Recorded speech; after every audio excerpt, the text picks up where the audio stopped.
Chapter 1100. Young master, how are you? A hissing sound rang in his ears, along with some static noise. It was probably because he was in the castle that the signal of the earphones was affected. Qin and Mo had always been cautious. Even though there was no one around, he didn't speak. Instead, he lightly tapped his watch twice. It meant that he didn't make any moves. After the shadow guards received the order, they asked tentatively, "Do we need to set up an ambush?" No need. Even though they couldn't hear young master's voice, they could feel his nonchalance when he said those two words. "Is there anything wrong with your body?" They heard young Master Gio say that he drugged young master. Finally, one of the shadow guards mustered up the courage to ask this question. Qin and Mo felt dizzy and didn't reply. The shadow guards didn't continue asking, mainly because Madame was also around.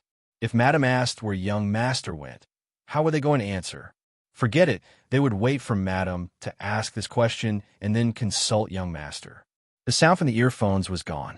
Qin and Mo felt the softness of the bed and the sweetness of the candy around him.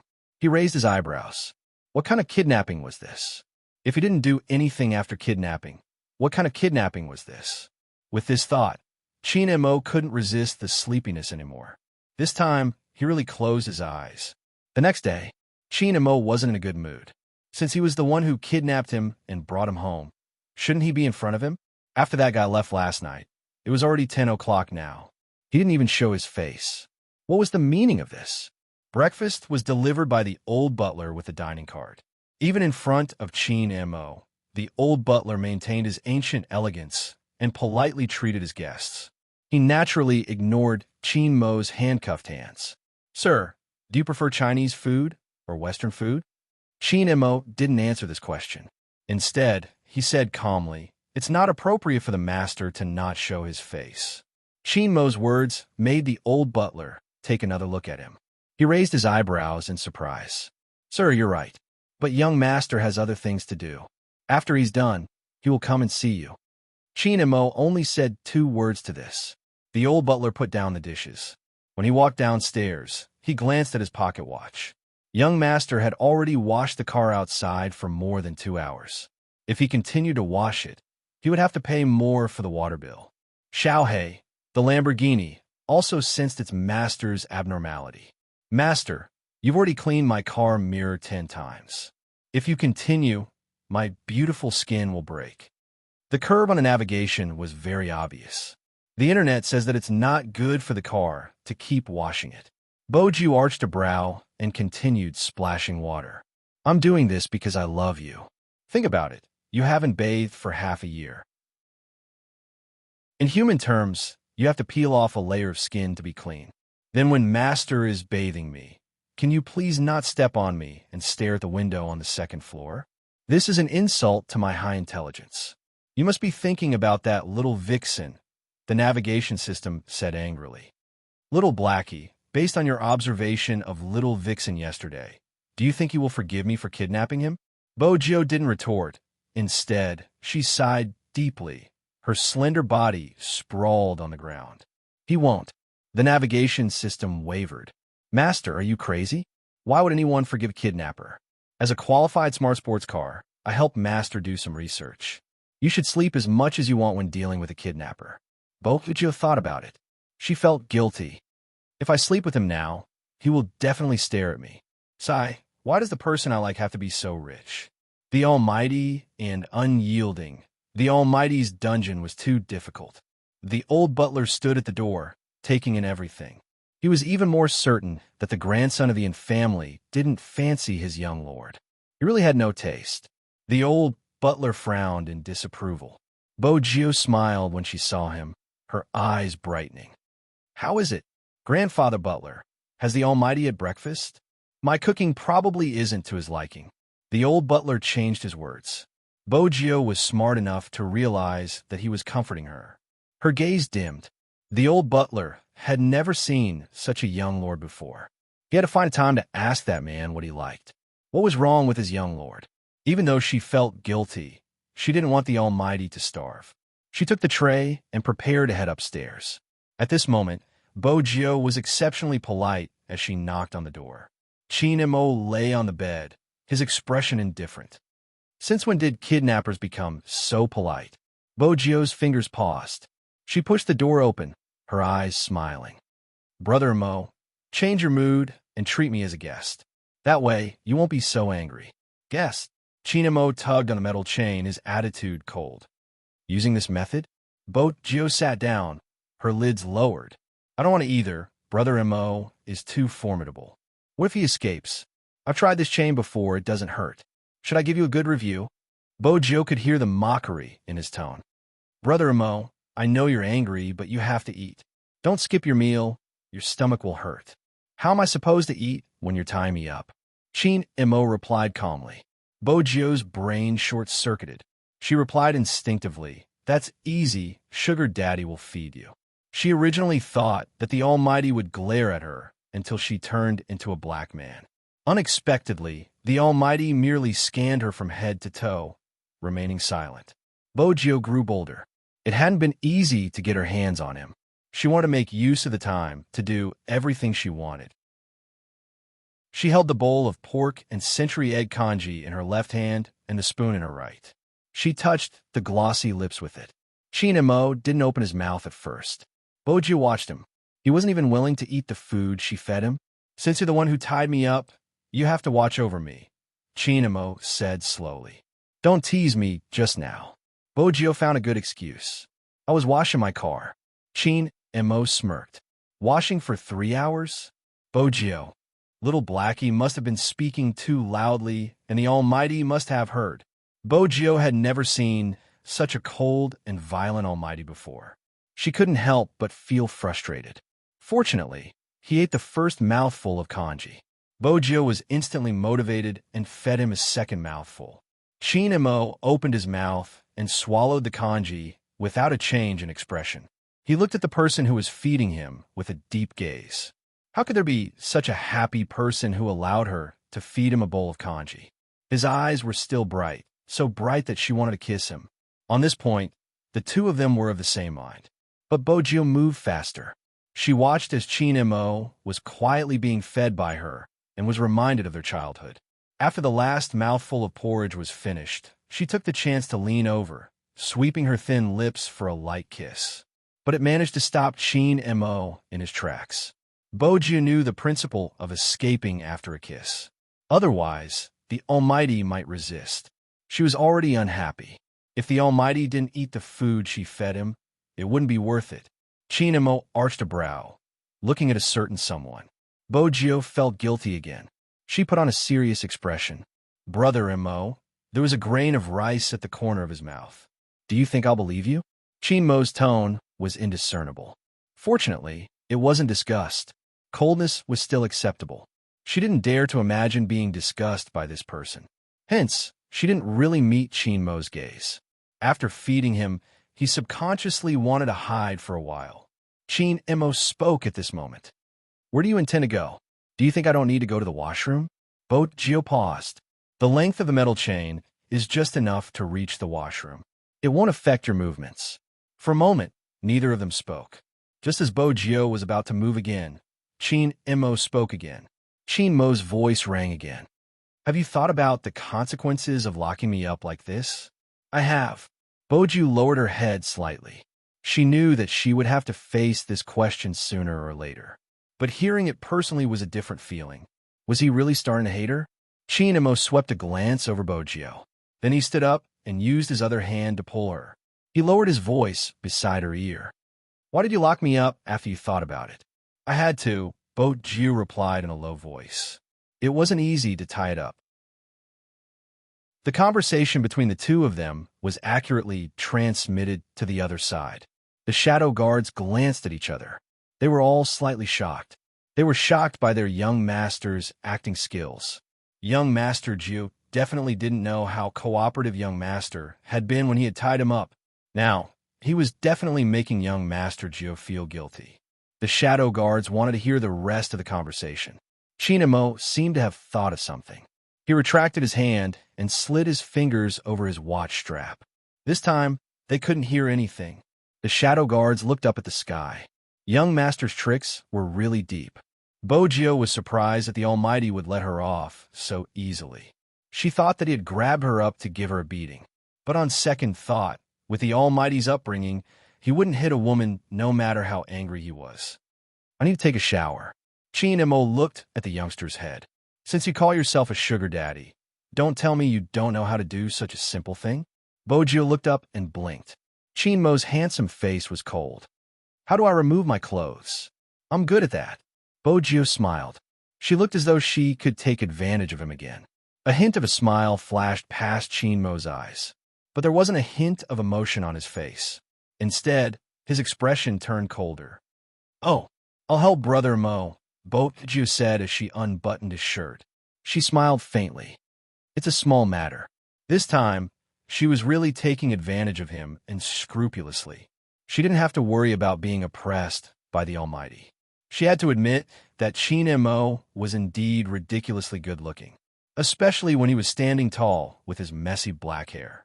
He lowered his head to look at her, allowing her to pull his shirt open to reveal his beautiful abs. He was so handsome that it made her heart beat faster. Done. Bojio's ears turned red. Chin-mo arched a brow. I don't have the habit of bathing in trousers. Bojio watched as his hand was locked. She gritted her teeth and reached out to unbutton his trousers. But the moment she touched it, she retracted her hand. It was scalded. Bojio glanced up instinctively. Chin-mo's expression was indifferent. If you can't do it, undo the chains and let me do it myself. Brother Mo, there's no use trying to provoke me. Bojio smiled, looking slightly devilish. I'll continue. Chin-mo watched as she lowered her head. Who said that provocation didn't work? His motive wasn't to get her to undo the chains. His gaze dimmed as he waited for the youngster to continue. Bojio reached her hand over. She thought for a moment and decided to negotiate. Brother Mo, can you make it less hot? I'm a normal man. Chin-mo's words denied Bojio's intentions. Bojio had no choice. She braced herself and tried her best to avoid the scalding heat. She unzipped his zipper. Once the zipper was unzipped, everything else became easier. But Chin-mo, who wasn't restrained by his clothes, couldn't shift his gaze away, especially since he was wearing a black t-shirt. She was caught off guard and turned on a shower. When the hot water flowed down, a layer of mist rose. The water droplets landed on his black hair, glistening like pearls. They rolled over inch by inch, gathering on his V-line. It was a sexy mess. For some reason, Bojio's throat felt dry. Just as she was about to leave, he pulled her back. You want me to shower with one hand? Chin-mo's tone didn't change. What about my back? How do I apply the shower gel? You have time to shower your car, but not me? Why did you tie me up? When Bojio heard this, her first reaction was to estimate the Almighty's danger level. It shouldn't be that high. She had to take advantage of him. I wanted to go outside to get the shower gel, Bojio replied seriously. Chin-mo exposed her mercilessly. It seems to be behind me. I didn't see it just now. Bojio smiled. I'll help you apply it now. With that, she pressed a few buttons on the small bottle, pressing the fragrant shower gel onto her palm. Her beautiful eyes were smiling as she caressed the abs she had been yearning for. As expected, it felt good. MH. It was cool and smooth, and there was a jade-like feeling on his chest. Bojio smiled as she took advantage of the man she wanted. She didn't notice that when she lowered her head, the man she had tied up was smiling faintly. Bojio experienced the feeling of being a sugar daddy.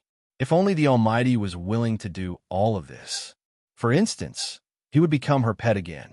When they were young, he had already agreed that he was hers. But in the next second, her hand was pressed against the wall. That kind of strength was enough to prove that it was impossible for her to imagine it. Her back was pressed against the cold wall. The next moment, a man's voice rang out, carrying with it the steam of the bathroom and the warmth of the hot water. The slightly cold breath hit the back of her ears, making her heart tremble. Who exactly are you? The question finally came. Chapter 1101. When she had decided to kidnap the Almighty, Bojio had predicted that once she made a move, the details would be exposed. The Almighty would definitely suspect her identity. No, that wasn't right. The Almighty would definitely suspect her identity. Because before this, The Almighty had investigated her many times. The men he had specially sent to follow her and the countless tests all proved that the Almighty had suspected that she was Z. But in China, she had taken advantage of her rebirth. But now, how was she going to explain her familiarity with the streets of New York? Xiaohei, the smart Lamborghini, and the castle were parked downstairs. The Almighty would never believe that the Fu family was that rich. In reality, she couldn't come up with anything. Anyway, she was already kidnapped. What was there to be afraid of? Bojio was decisive. Even though she was pressed against the wall, she didn't seem to have any intention of retreating. Instead, she lifted the corners of her lips, her voice seductive. "Brother Imo, have you already guessed my identity? I'll let you say it yourself." Qin Mo's thin lips were very close to her ears. He was so close that if Bojio tilted her head, she would be kissed. She had no choice but to maintain her position. She glanced up, her lashes damp. "I'm Z. I'm the Z that you've been chasing." Qin Mo's fingers paused, as though they had stopped. Bojio admired the Almighty's rare pause. She reached out and hugged his neck. "Brother Imo, don't even think about escaping. I know how to imprison people." Qin Imo looked down at the sparkling mole. The back of his hand stiffened. He pushed her away and closed the bathroom door. Bojio almost fell when Qin Imo pushed her. She stood outside the door, watching the closed wooden door. When she lowered her head, she felt a tinge of loneliness. Why was there such a huge reaction? She hated him. Bojio looked down at her hand. That was true. Who would like a kidnapper? Besides being a kidnapper, they had been enemies. Bojio had thought about his reaction when her identity was exposed. She could guess. She lifted her eyes and glanced at the door that had been pulled up. She listened to the rustling sounds inside. She paused for a moment before taking heavy steps out of the room. In the bathroom, Qin Imo closed his eyes, the image of a certain someone clinging onto him. When her thin lips moved slightly, it was as though she was silently inviting him, as alluring as a water demon. However, it was clear that this was not the right time to do some things. Gradually, the restless breathing stopped. Qin Imo grabbed a white scarf and wrapped it around his waist. He wiped his wet hair and came out, only to realize that a certain someone had disappeared again. Qin Mo's eyes dimmed. It seemed like his sugar daddy didn't have the slightest awareness of tying him up. Sugar daddies also had their own troubles. Bojio had never been so worried before. The moment she couldn't think straight, she decided to wash the car. As a top-notch sports car, Blackie's entire body was filled with rejection. "Master, put down the bucket of water in your hand. I think we should have a good chat first." The smart navigation system fluctuated. Bojio held her chin, indicating that she wasn't in the mood to chat. The navigation system knew its master best. Before the bucket of water splashed on it, it said in advance, "I have a way to deal with the little vixen you like." Bojio kept the bucket and stuffed a hand into her pocket, looking carefree. "Tell me, how do you want to deal with him?" "I just searched the internet. There are many ways, but after my computer summarized them, there are basically 3 steps." The navigation system acted as though it was serious. "Kiss him, hug him, and F***ck him." Bojio picked up the bucket again and splashed the water onto the Lamborghini. "Little Blackie, don't read those erotic novels in the future." "Master, wait a little longer." It really didn't want to be washed again. There's a more tactful method. The first step is to confess. Bojio tilted her head and thought for a moment. That's still reliable. The second step, create romance. The navigation system continued to fluctuate. Bojio arched a brow. What's the third step? You can lie on the bed and have a heart-to-heart talk. Once the atmosphere is good, you can take another step and use your beauty to take him down. Bojio patted the Lamborghini. Not bad. Little Blackie. Their master was really tied up by a little vixen. Sigh. As long as the Almighty didn't ask her to leave, she didn't need to leave at all, even if his attitude was a little cold. But since she was the one who kidnapped him, it would be weird if he was warm. Bojio lifted her legs and went upstairs. The moment she opened the door, she heard the deep and melodious voice. "What is it? Sugar Daddy is so free to tease me again?" Bojio laughed and jumped onto the bed. She looked at Qin Imo, looking carefree. Chin Mo couldn't predict her actions. She was so close to him that he could hear her breathing. He leaned against the headboard, and she was just beside his hand.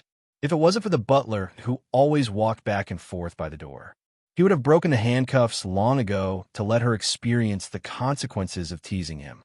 Go down. Chin Mo's voice was calm, but he didn't look at her. Bojo pressed his leg with one hand and smiled. Brother Mo, why didn't you ask me why I am Z? Would you tell the truth if I asked? Chin Mo tilted his face, not a hint of emotion on his face. Bojo muttered, it's a long story. I changed my identity when I woke up and became the young master of the Fu family. I didn't mean to lie to you. You mean you became another person? Chin Mo already knew all this.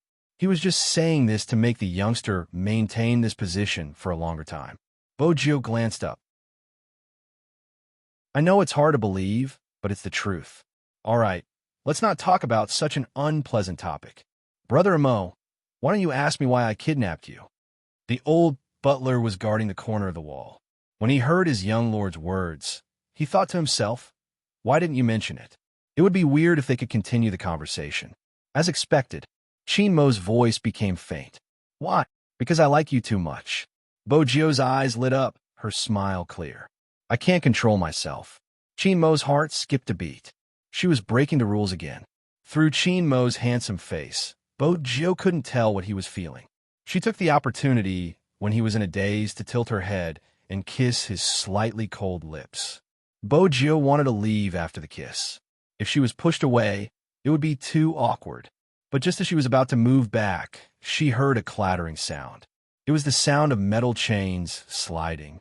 His wrist was pressed down by someone, and even the kiss became an existence that made him feel hot all over. She was attacked continuously. It felt as though all the air was sucked away. A numb feeling exploded from the tip of her tongue. Her waist was being hugged. In between breaths, his breath landed behind her ears. Do you think I'll allow you to tease me obediently? Bojo waited for the strength to gather. She was a little afraid to meet his eyes. She tilted her head. No, but Chin Mo hugged the person in his arms, burying his face into her delicate and fair neck. It depends on my mood. Bojo's eyes lit up. Was there room for negotiation? Firstly, I don't feel comfortable being chained up like this. Chin Mo's tone was calm. Unlock the lock. Bojo felt that the Almighty was too cunning. He was obviously using his charm. She didn't get a response. Chin Mo opened his mouth again, his voice cold. You tied me up and threw me here. You can interfere when you want and ignore me when you don't want to. It doesn't make sense if you don't pick the lock. Or do you not believe in your skills and think you can't keep me here? Didn't you drug me? The drug is still in effect, isn't it? I'll unlock the lock. Bojo lifted her head. But Brother Mo, after I unlock the lock, don't leave. Grandfather Butler can treat your hand. If you really want to leave, I'll let you go after he's treated. Chin Mo caressed her face with his fingers and said something that couldn't be matched. Sometimes, you really seem like an idiot. Bojo was about to retort. I promise you. Chin Mo retracted his hand. He looked like a noble young master, pure and abstinent. Bojo moved her fingers, a key appearing at the tip of her fingers. The next moment, there was a loud clang. The metal chain was unlocked. Chin Mo leaned against the wall, his long legs half bent. He twisted his wrist twice, his eyes still as deep as ever.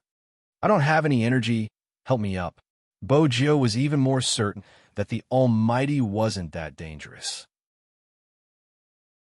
She reached out to help him. The old butler frowned. Was it because he had given his young lord too much drug? Was that why his strength hadn't recovered? The old butler adjusted his spectacles, deciding to take a closer look. From a certain point of view, Chin Mo was indeed movie queen and son. He leaned on Bojo, his expression calm, as though he really didn't have any energy left. Bojo thought about something and asked, Were you tired when you showered just now? MH, Chin Mo replied. Bojo added, Let Grandfather Butler treat Brother Mo's hand first. Chin Mo remained silent. Bojo thought about how she was going to look for little Blackie later to use her beauty trap. In the end, she was the one who fell for it. Fortunately, from a certain point of view, the Almighty couldn't leave yet. Bojio didn't forget her main purpose of kidnapping the Almighty. She brought her men over to the old butler. The old butler was sizing Chin Mo up. Chin Mo was trying his best to hide his sharpness. His thin lips were still pale, adding to his fragility. "Young lord, bring this guest to the basement." The old butler carried the oil lamp, leading the way. Bojio carried him without hesitation. She couldn't see the faint smile on Chin Mo's face when he lowered his lids. As for why Chin Mo did that, it was simple. Firstly, he enjoyed the feeling of being held in her hands. Secondly, he wanted to understand her. Obviously, he could only do that by staying here. There was one more point, which was also very important. She had never completely let her guard down against him. Hence, she didn't believe that he wouldn't leave even if she unlocked the door for him. There was a click. The old butler turned on the light. That was when they realized that there was a complete set of surgical equipment in the basement. There were even various instruments and human organs soaked in containers. "Please." The old butler's solemn expression was indeed frightening. Young Master Chin was probably the only one who could remain calm in front of him. Chin Mo arched a brow, his words directed at Bojio. "How am I supposed to believe that you aren't going to dissect me? You are going to treat my hand. There's no point in studying you." The old butler's voice was calm. "Young Master Chin, you're a friend that young lord brought over. Trusting the owner of this castle is the only thing you can do now." Chin Mo retracted his gaze. "What if I don't cooperate?" The old butler kept his watch. "I'm not willing to treat you either." Bojio watched as the two of them started arguing. She glanced at Chin Mo's side profile, remembering the Almighty's memory loss. Suddenly, she asked, "Brother Mo, are you afraid of lying on the bed like this?" Chin Mo's fingers stilled. He tilted his head. "What a joke, why would I be afraid?" She had to learn to think in reverse when interacting with the Almighty. If he said he wasn't afraid, he was definitely afraid. Bojio reached out to hold Chin Mo's hand. "Brother Mo, I'll watch over you. Besides, my castle is very safe. No one will come." Chin Mo's gaze swept past the youngster's face. "If you dare to take a step away, throw me out of the window," Bojio replied. Chin Mo seemed to be smiling. Bojio wasn't sure, since the lighting was a little dim. "All right." Bojio glanced up at the old butler. Bojio glanced up toward the old man. "Grandfather Butler." The old butler harumphed, started to prepare the tools. As he moved his hands, he asked, "Has the injured hand been operated on before?" "Yes." Chin Mo was extremely polite. The old butler stretched out his hand and pressed his wrist that was wrapped in a white bandage. In an instant, a thin layer of sweat formed on Chin Mo's forehead. The old butler's eyes sunk. It was more serious than he had expected. Bojio observed the old man's expression, her heart sinking. In the end, the old butler didn't want to see his young lord disappointed. He fiddled with the surgical light. Even though the injury is serious and he didn't recuperate enough, it isn't completely incurable. "Lie down, I'll administer the anesthesia." Chin Mo did as he was told. He laid on the operating table, still wearing the white shirt from before. He looked like a noble. Even his posture was elegant. However, the old butler met with a problem the moment he started the operation. He had used a lot of anesthesia and sleeping ingredients in the needle. But the person lying on the bed didn't seem to have any intention of falling asleep. The old butler narrowed his eyes, a sharp glint flashing past his eyes. The next moment, he stopped what he was doing. "Apologies, Mr. Chin. I have something to discuss with young lord alone." The old butler didn't give Chin Mo a chance to reject. He reached out and pulled Bojio to the side. His voice was so soft that only the two of them could hear him. "Young lord, do you think the effects of the anesthesia haven't worn off?"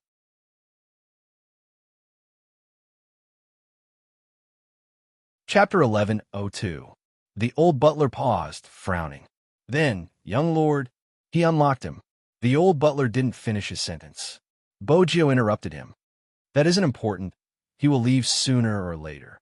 The most important thing is to treat his hand before he leaves. Hence, I have to ask Grandfather Butler, a soldier's hand is too important. Even though he doesn't have a military rank now, I know he will have to return to the military one day. As for why I unlocked him, I feel that someone as handsome as him shouldn't be chained to the bed. He has such a limited range of movement. In China, he had many chances to chain me, but he only threatened me verbally and never resorted to such methods. Now that he's in my territory, I won't break his wings even though I want to keep him. Grandfather Butler, please don't be prejudiced against him. He's actually... Bojo scratched the back of her head as though she was trying to find the right words to describe him. Then she smiled. He's really good. The old butler retracted his gaze, not saying anything else. Basically, he couldn't say anything to his young lord's request. But when he saw how much his young lord liked someone, he couldn't help but worry.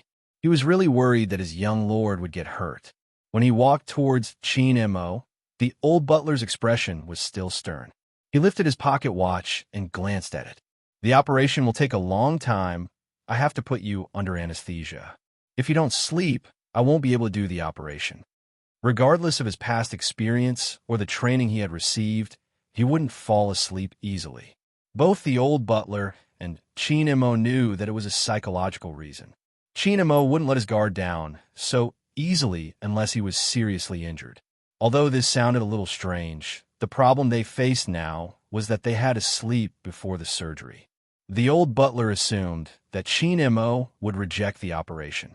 Based on his judgment, Chin Mo was meticulous and seemed polite but wasn't easy to get close to. It was destined that he wouldn't trust anyone. Besides, his young lord had kidnapped him and invited him over. He would probably be more resistant. However, the old butler hadn't expected this. At this moment, Chin Mo, who was lying on the operating table, suddenly reached out to grab her wrist. His voice was calm. "All right, I'm going to sleep now. All right?" The old butler was stunned when he saw this scene. He watched as the man slowly closed his eyes and turned to look at his young master. Bojo replied proudly, "I can put you to sleep." The old butler reached out to push in the new anesthetic needle. At this moment, the elegant young Master Chin's muscles actually relaxed. Just how assured was he? Only then would he lower his guard in front of that person. This was extremely difficult for those who had undergone special training. It seemed like young Master Chin didn't care about young Master. The old butler's heart finally relaxed a little. When the surgery started, the medicine started to take effect. Chin Mo's hands started to loosen, but he still wanted to hold onto a certain someone. It was as if this was the only way he would not be swallowed by the emptiness that came from the depths of his heart. But he couldn't catch it. He couldn't grab it no matter how hard he tried. Oh no! This was the old butler's first reaction. This surgery required the patient's complete cooperation. Otherwise, the slightest movement would cripple his hand. But Chin Mo, who was lying on the operating table, seemed to have been agitated. The thin sweat that seeped out of his forehead had already drenched his black hair. Even his body was filled with extreme unease. It seemed like he was having a nightmare, but it wasn't exactly. But if he continued moving like this, the surgery would definitely fail. "Young lord," the old butler who was wearing a surgical mask said hoarsely. "Hold him down. You have to hold him down." Bojo looked at the fragile person on the operating table. She didn't know what to do. Yes, for the first time in her life, she didn't know what to do. If it had been someone else, she would have used brute force to calm him down. Otherwise, she would have knocked him out. But it wasn't someone else, it was Chin Mo. He was the only person she had wanted to hold in her palms ever since she was young. "Young lord," the old butler pressed down on Chin Mo's shoulders. From his expression, it was obvious that he was trying his best to suppress the other party. When the old butler turned back, he saw Bojo's face. His voice lowered. "Young lord," the old butler had only seen this side of Bojo once. When his master had died, that youngster had stood in front of the gravestone. Her eyes had lost their luster, and she didn't know what to do. Now, young lord, the old butler opened his mouth, wanting to say something. Bojo suddenly lowered her lids and raised Chin Mo's hand, her thin lips landing on it.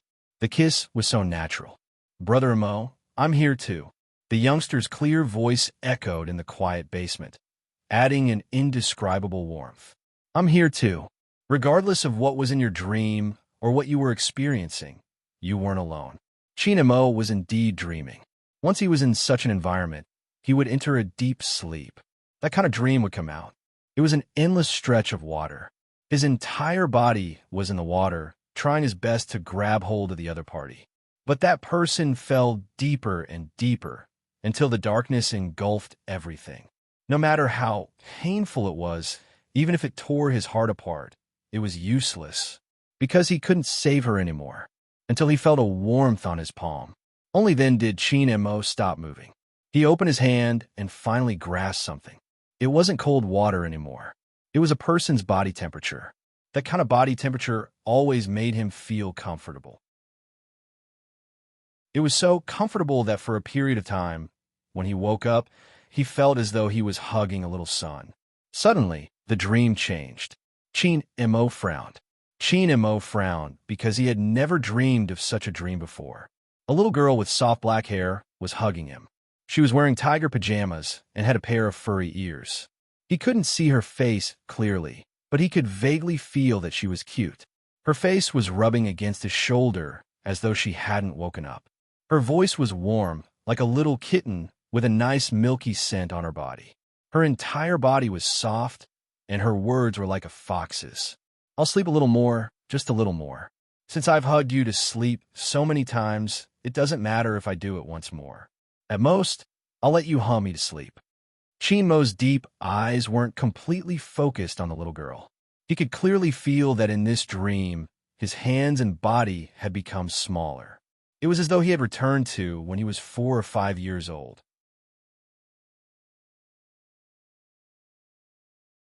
Chapter 1103. Why was this happening? In the dream, Chin Mo paused. He retracted his gaze and looked at the furry head in his arms. What was even stranger was that he was talking in his dream. If you don't wake up, there won't be any milk to drink. You won't be able to grow taller. The tiger-like girl in his arms leaned against his neck. Her voice was clearer. "How should I say this, Momo? I'm taller than you. You don't have to worry about this." He seemed to have clenched his fist. His chest was filled with anger. He reached out to pull her away. Boys grow slower than girls. Don't you know this common sense? The little tiger shook her head. "No, I'm young. I don't know anything." Whenever she faced a problem, she would say that she was young. In the dream, he was obviously too young and didn't have much patience. He gritted his teeth in anger. "Are you forcing me to throw you out of the window? Momo, how many times have I told you? Life is beautiful, but you're too hot-tempered. Don't be like this. You're getting old." When the little tiger said this, she was as serious as she could be. She was so serious that Chin Mo wanted to see who exactly she was. But the dream was slipping away. Every part of it was a mess. It wasn't connected at all. When he wanted to know something, the light turned bright. The light suddenly became bright, and when it hit the eyes, it was a vast expanse of white thorns. Chin Mo wanted to raise his hand to block the light, but his wrist was pressed down. The next moment, a clear and familiar voice could be heard. "Brother Mo, hold on for a while." "Hold on?" Chin Mo tried to open his eyes. He glanced sideways at the person beside him. She was holding onto his wrist. Her body temperature was just right. When he saw that face, Chin Mo remembered that he was still on the operating table. Done. The old butler heaved a sigh of relief. The surgery seemed simple since it wasn't a brain surgery. However, there were meridians on the wrist. The details had to be controlled very strictly. If one wasn't a top-notch doctor, they wouldn't be able to perform this surgery. This was related to experience and skills. But even so, the old butler still lifted his hand to wipe the sweat off his forehead. This was enough to prove that this surgery wasn't easy. Everything returned to normal. Chin Mo fell into a light sleep. Bojio stood there, watching the sleeping almighty. She placed one hand on the operating table and tilted her handsome face. She bent down and kissed his face. Such a scene. After the operation was over, there was an indescribable sense of warmth. When the old butler took off the white medical gloves, his movements paused for a moment. It was probably because he knew that with young master's status, it was impossible for him to have good feng shui with young Master Chin. The reason why the two of them were here, including the young master's method of tying someone up, even if it was just for a few days, was probably because she was Z. Chin Mo wouldn't wake up anytime soon. Bojio took the opportunity to talk to little Blackie. After the Lamborghini was opened, the navigation system continued with the previous procedure. The first thing it asked was the result. Master, how is it? Have you already taken him down? A honey trap is not a good idea. Bojio turned the steering wheel. Brother Imo doesn't have much time here. We have to do something romantic. Romantic? Was pouncing on the other party not romantic enough? The navigation system felt that it couldn't understand human thought, but this didn't affect how cool it was. Master, I just want to summarize, 90% of the netizens think that drugging is the fastest. Bojio arched a brow. Shallow, I don't just want to sleep with the Almighty. The navigation system vibrated.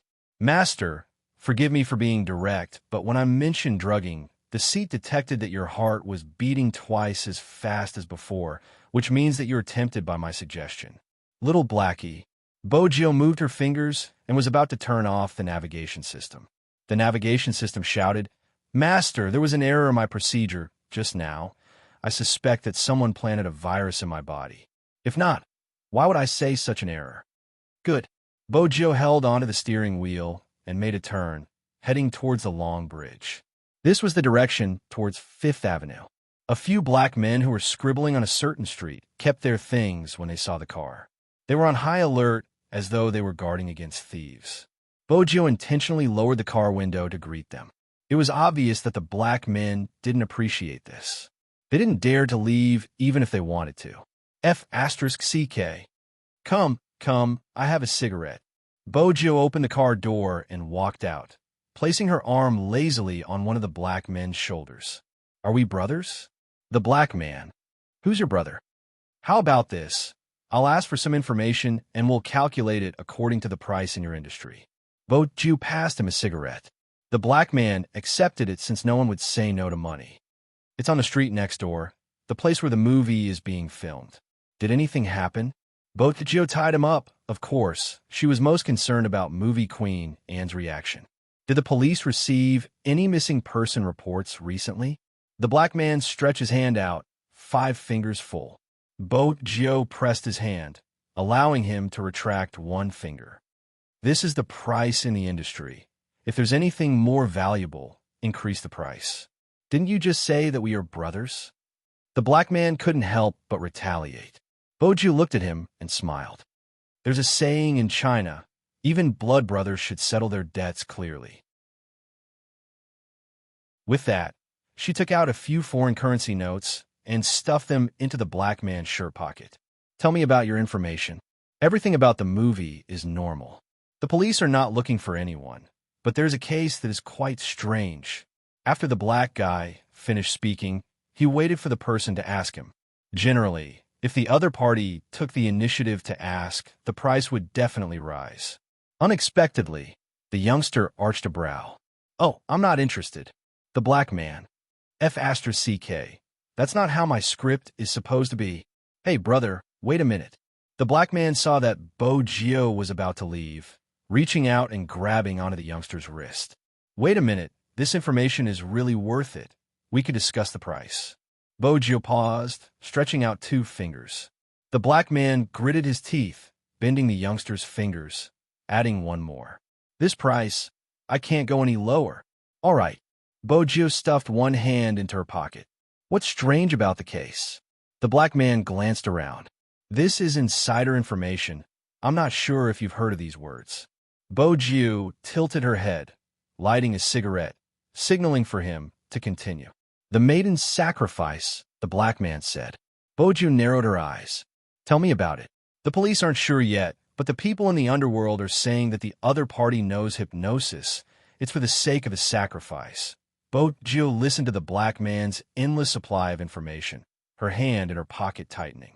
There's something that the police should have noticed. Their targets are all Chinese. Bojio took out another foreign currency, stuffing it into the black man's hand. Hey, that's too much. The black man took a look. Bojio waved her hand. Your information is worth this price. After saying that, she walked into the phone booth in the same way as before. Everything on this street seemed to have been bewitched. Even if it was just an old man in a traditional Chinese suit, one shouldn't underestimate him. There were many secrets but they were all in the underworld, not for outsiders to know. After Bojo entered the warehouse, the first thing she did was switch on the computer. After locking onto the case, her fingers flew across the keyboard, forming a light wave that quickly entered a local area network. She switched to a fake IP, shook off the first wave of interceptions, and continued to hack.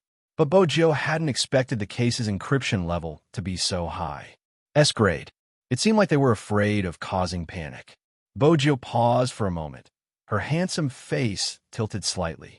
There must be a breakthrough, but she had to be fast. The system here was very powerful. If she wasn't fast enough, she would be easily discovered.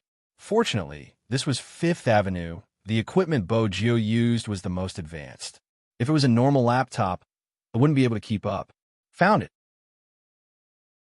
Bojo pressed the spacebar, changing the direction of the intrusion. A dialog box popped up, countless codes changing continuously. In the end, she tore a small hole as though she was performing a magic trick. Because Bojo used the other party's IP address, this would cause her to disappear from the defense network for 5 seconds. 5 seconds was enough. The intrusion was complete.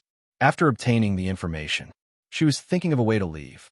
A skilled hacker didn't simply hack. Instead, after the intrusion, he would wipe away all traces of the intrusion, not causing any damage. Bojo tilted her head, watching the completion of the program. In an instant, she unplugged the USB. She looked at the information on another computer. Every picture showed that this wasn't a simple suicide. Especially one of them. There was a smile on his face, as though he wasn't in any pain. Bojo narrowed her eyes. Then she seemed to have discovered something, enlarging the picture and locking onto the girl's arm. Needle mark? It seemed like the person wasn't content after escaping.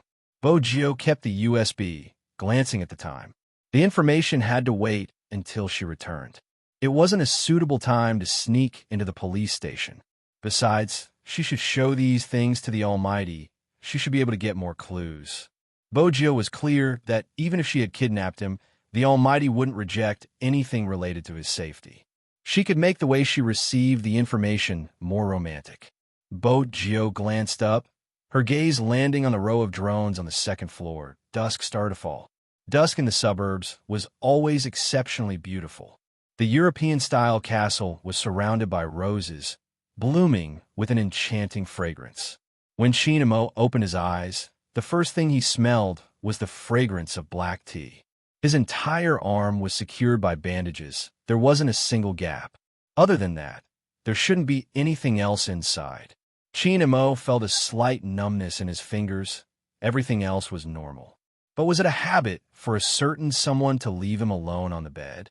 Shinamo sat up, not seeing the metal chains. His gaze deepened, his fingers caressing the blinking dots on his watch. A voice came from the earpiece. "Young master, you finally turned on the receiver, thank God." Shinamo stood up, facing the excitement on the other side, choosing a white shirt prepared for him. His voice was calm. "What's the matter? Madam asked us where you and young Master Gio went." The shadow guards didn't know how to answer this question. Shinamo stood tall, buttoning the buttons on his wrist, his voice extremely natural. "Tell Madam that someone brought me to meet her parents. We can only go back in a few days."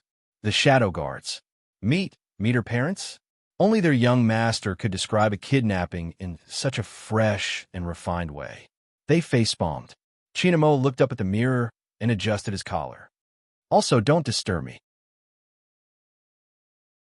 The shadow guards. "Young master, you really aren't like how you were when you were in front of young Master Gio. It's too obvious that you are a hypocrite." Then, Shinamo didn't speak, because he was thinking about something about the dream he had during the operation. A dream was a reflection of a person's psychology or the remnants of memory and foresight. He studied psychology, so he was very clear about this.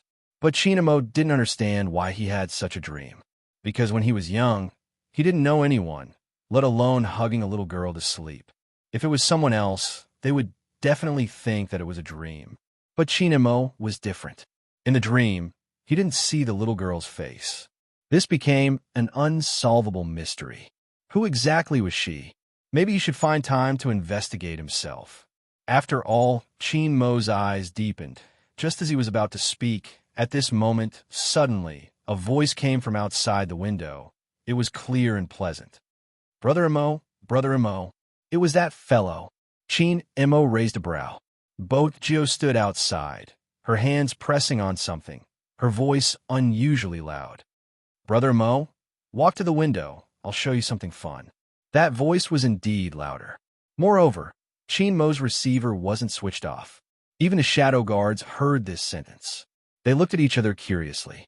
What did young Master Geo want to show young Master? Cheen Mo wanted to know too. He walked to the window. The moment he opened the curtains, he saw a white heart-shaped pattern on the blue sky that was washed by the sunlight. Two small drones created this pattern. They used the white fog that was released by dry ice to form a heart. The person operating the drone was standing under the sunset. She had a slender figure, and there was a smile on her face. Her mole shone, and her silver hair fluttered in the wind. Her face was so beautiful that people couldn't take their eyes off her. At this moment, she raised her head, her black eyes beautiful. She asked him like a child, Brother Imo, do you like my present?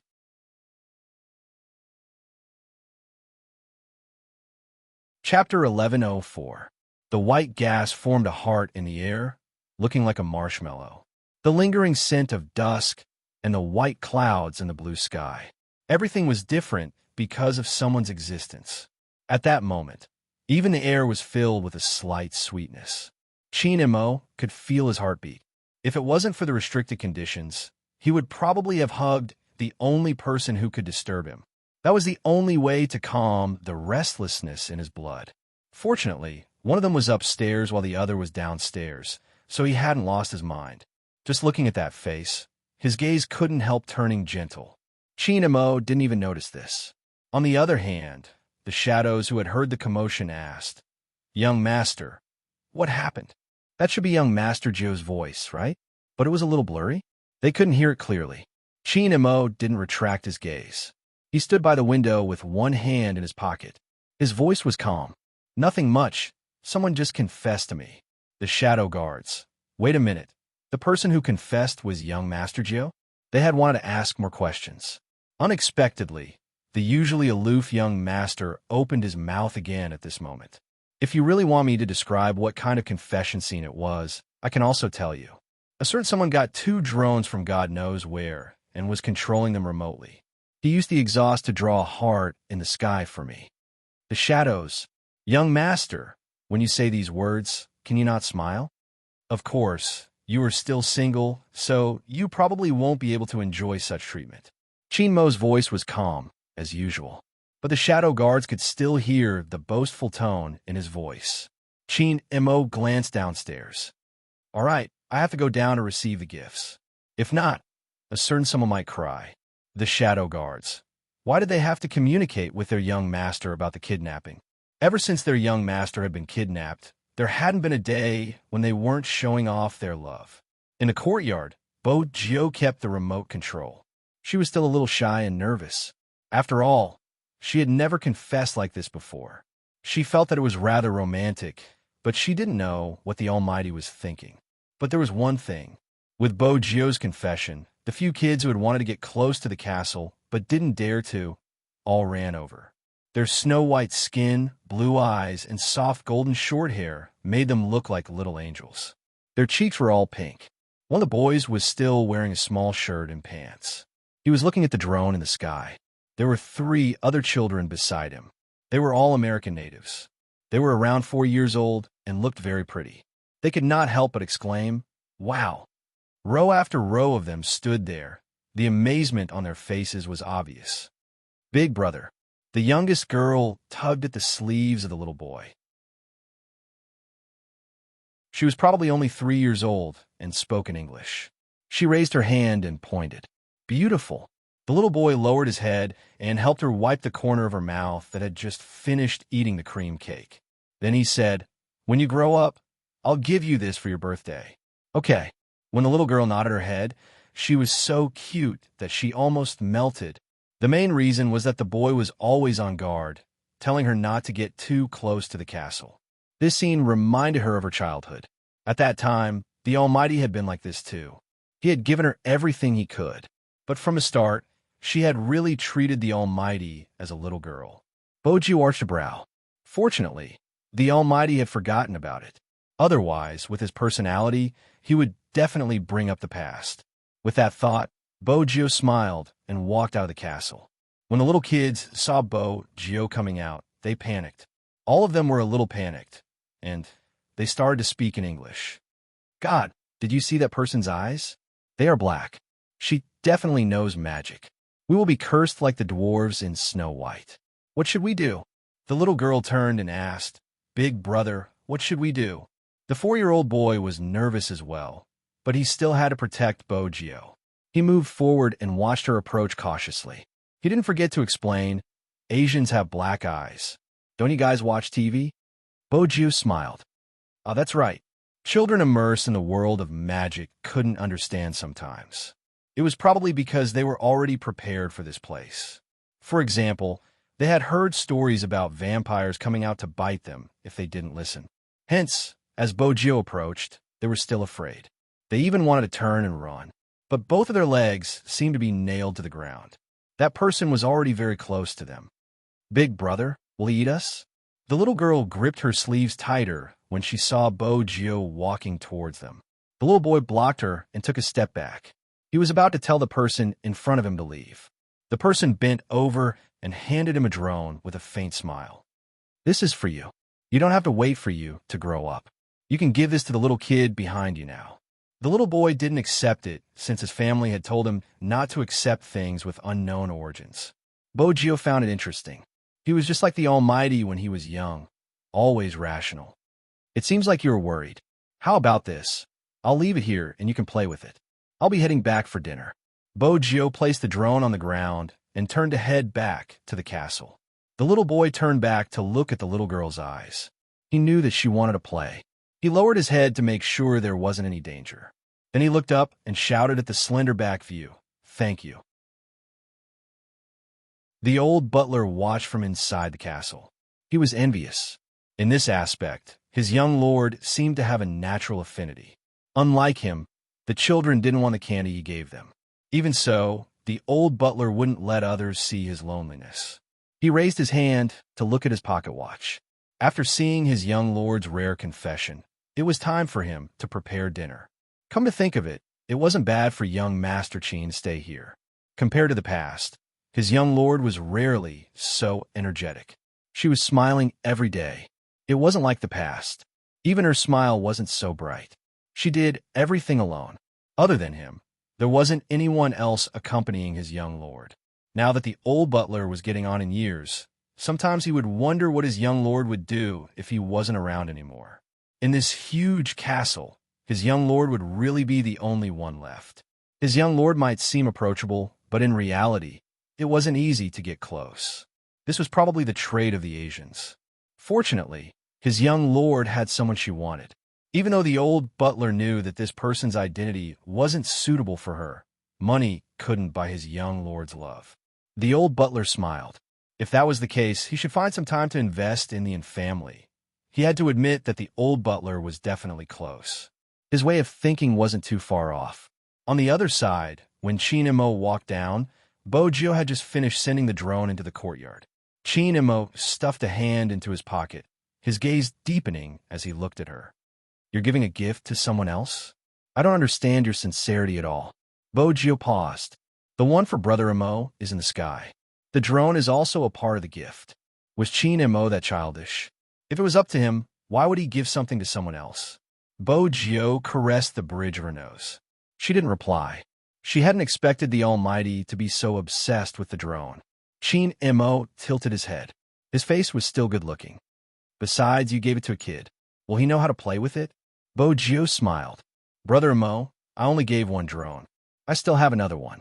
With that, she took the other drone out from the bushes and passed it to Qin and Mo.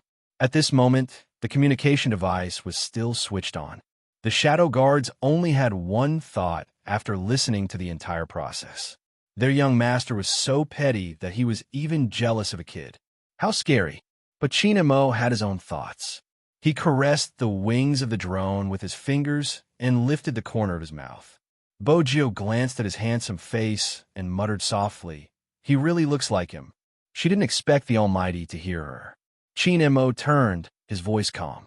"What does he look like?" "Nothing. I'm just saying that the little boy looks like my childhood friend." Bogio couldn't possibly say that she had given him the drone because he looked like a childhood friend.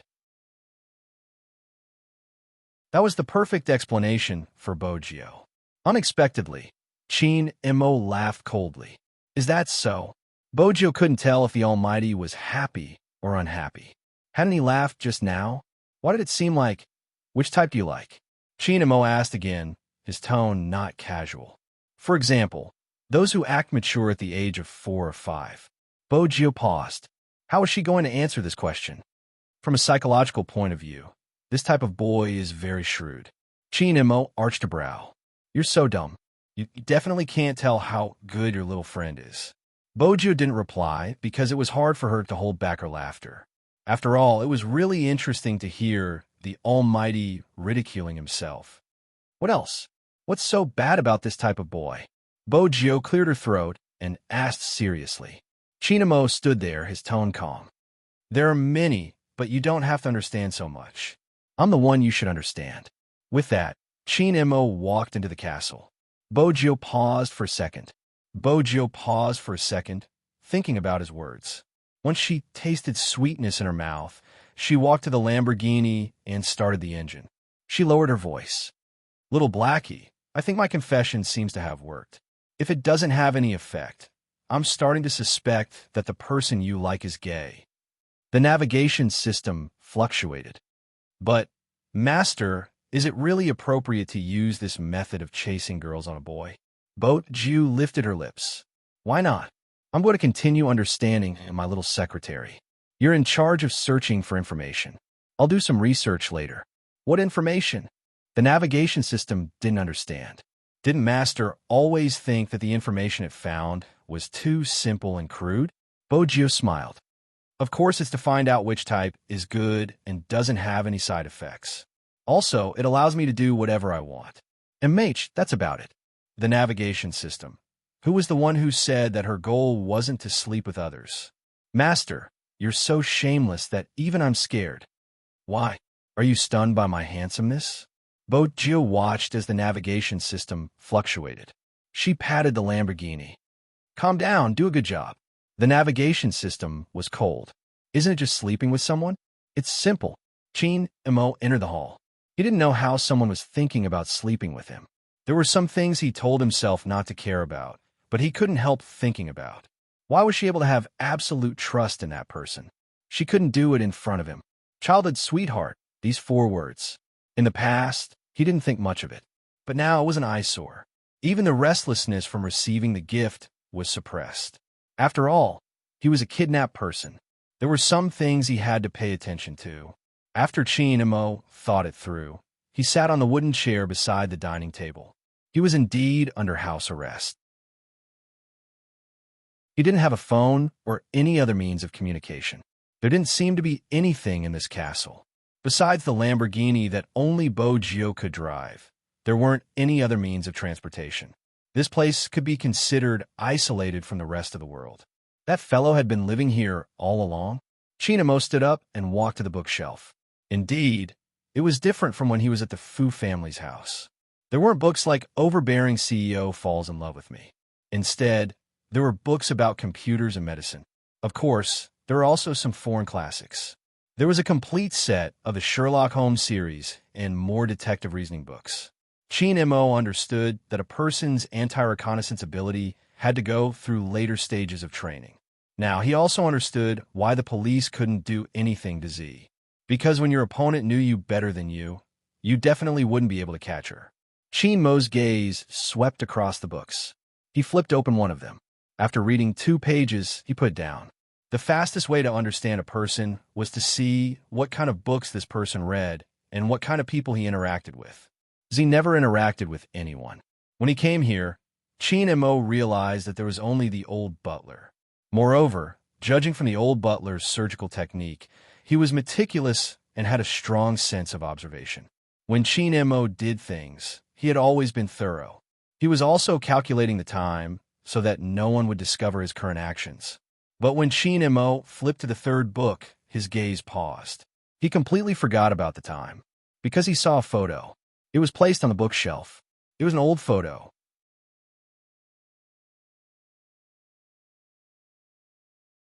Chapter 1105. In the photo was a little girl around 4 years old.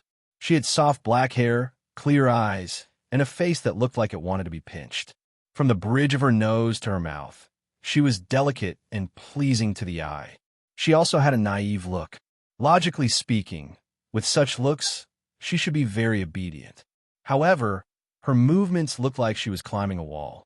One of her short legs had already stepped on a tree branch.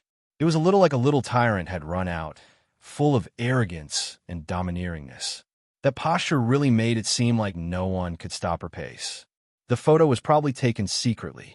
Otherwise, the little girl wouldn't have turned around. Her round eyes were looking somewhere, and her eyelashes were long and black. It was probably a group photo. He could vaguely see another person in the photo. Below the photo, half an arm and a pair of hands could be seen. The hands were also very small. But even so, the observant Almighty Qin could tell that it was a boy's hands. Boy Qin Mo's fingers tightened. He was about to put the photo back. An old voice with a low laugh came into his ears. That was when young Lord was young. When she was young Lord wasn't as obedient as she is now. She always played with Louis next door. She didn't listen to anyone and liked to climb walls. She even climbed secretly. This was her climbing the wall next door. Louis found out and asked her to come down. Speaking up to this point, the old butler shook his head, a doting smile on his face. Unfortunately, young mistress was too young back then and didn't want to jump down directly. Luckily, Louis told her to jump, and he caught her from below. Master was the one who took the picture, but unfortunately, Louis wasn't there. Qin Mo took another look at the photo. The little boy was wearing a black suit. Even though only his hands were exposed, it was enough to tell that he liked to dress up since he was young. Louis? American? He's Chinese. His English name is Louis. The old butler smiled and said, I wasn't around at that time. Everything I heard was from others. When young mistress first came here, she always talked about her little friend. Sometimes, when she ate something good, she would say that it would be great if her pet was here. Later on, young mistress did many things and got into trouble. So her personality became like this. The old butler's eyes darkened as he reminisced. So, if young Master Qin wants to see something, you can ask me directly. According to young mistress, she will send you back once your hand recovers. I hope young Master Qin won't do anything to hurt young mistress. This sentence was very obvious. In reality, the old butler knew that it was impossible for young Master Qin not to know that young Master Qin had been investigating her ever since he came in. But since she didn't say anything, he pretended that nothing had happened. However, if some things were known by outsiders, the young master's safety would not be guaranteed. From the old butler's point of view, he would definitely be wary of Qin Mo. However, no one knew. Almighty Qin's thoughts were all on that photo. Whether it was the meaning expressed in the photo or the old butler's description, Qin Mo was very clear. This Louis was very important to someone.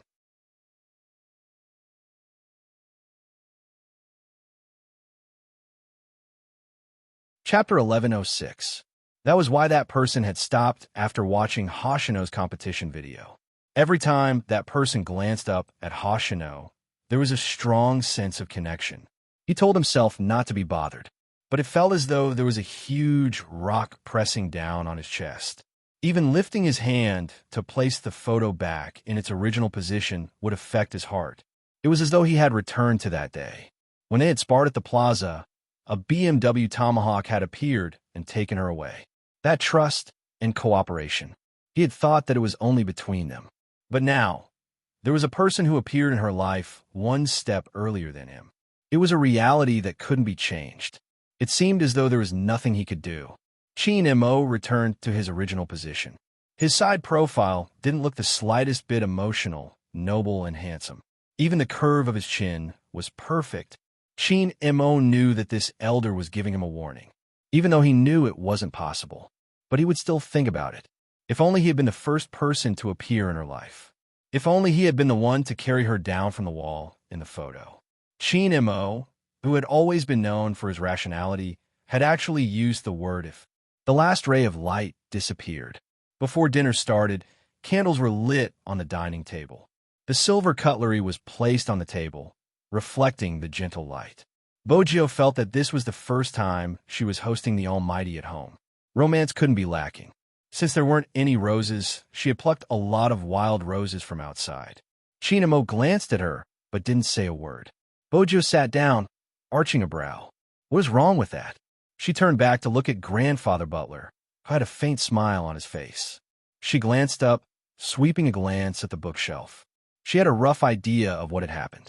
Bojio remained silent for a moment before walking to the side to grab a small laptop.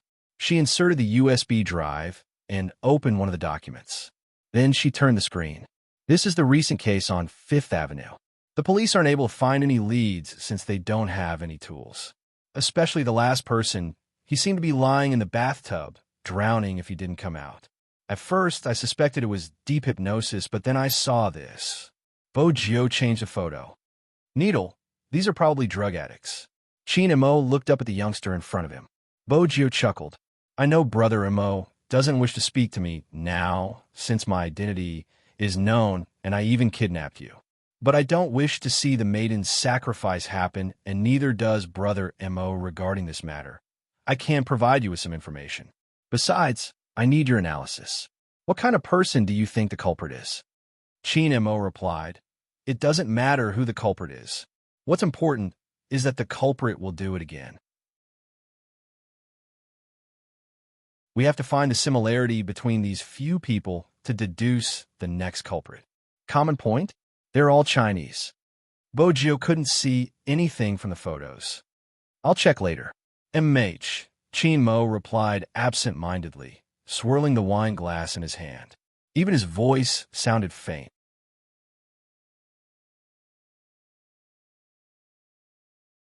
Chapter 1107. Bojio couldn't change this. That was her way of doing things. For a long time, she couldn't seem to remember the Almighty. At that time, she almost went down the wrong path. She only understood when she lost someone important to her. In this world, there were too many people who couldn't tell right from wrong.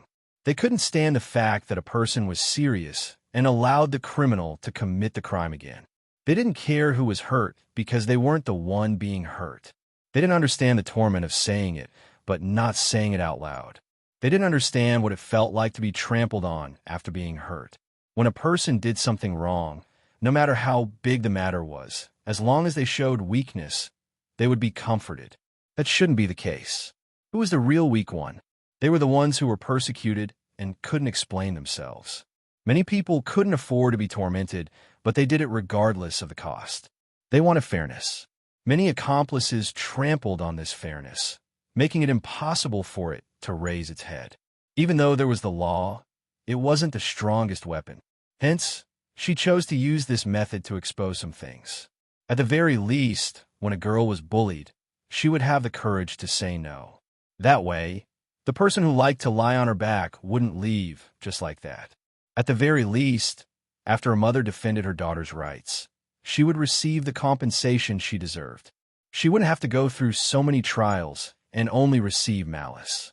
The real culprit had gotten away scot-free, and nothing had happened to him. In the past, Bojio had the thought of changing. But now, she wouldn't give up this method for anyone, even if it was that person she really wanted. Both of them didn't speak. The atmosphere at the dining table wasn't good either.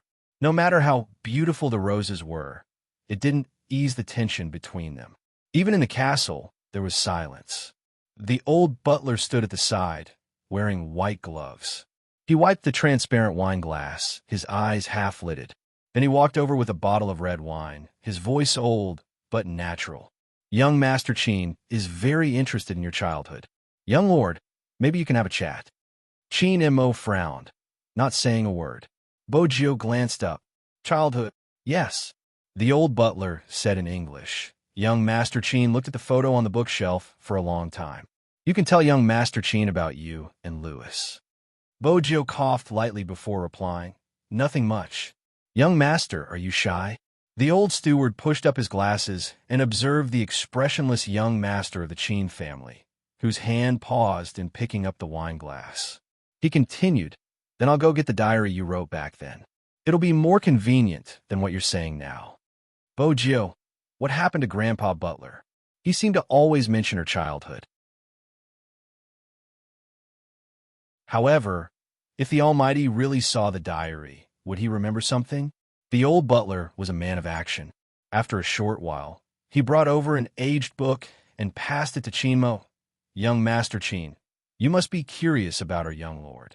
Her personality and childhood experiences are all in this book. You can take a look.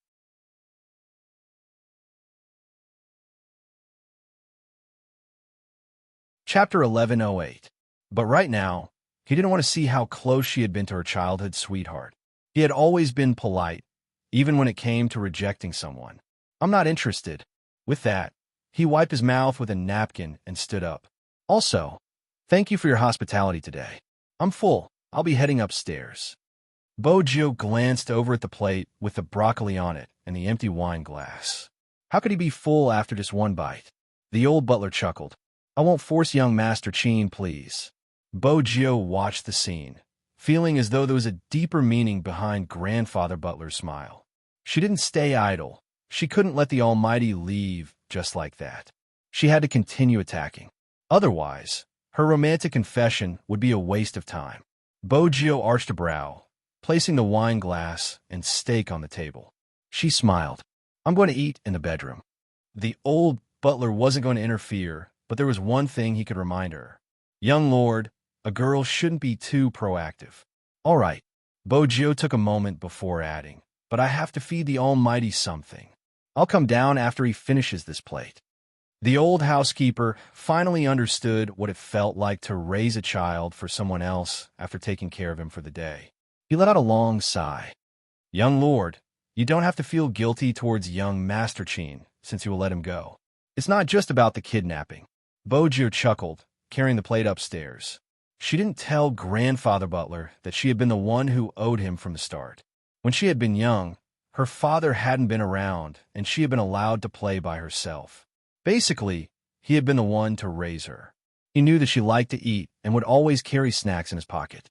Even during the winter, when he liked to wear a suit and attend various business meetings with Grandfather, and he would bring her along.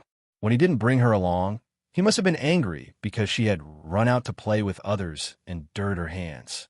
After all, the Almighty had been a clean freak since young. Or rather, it had been worse when he had been young.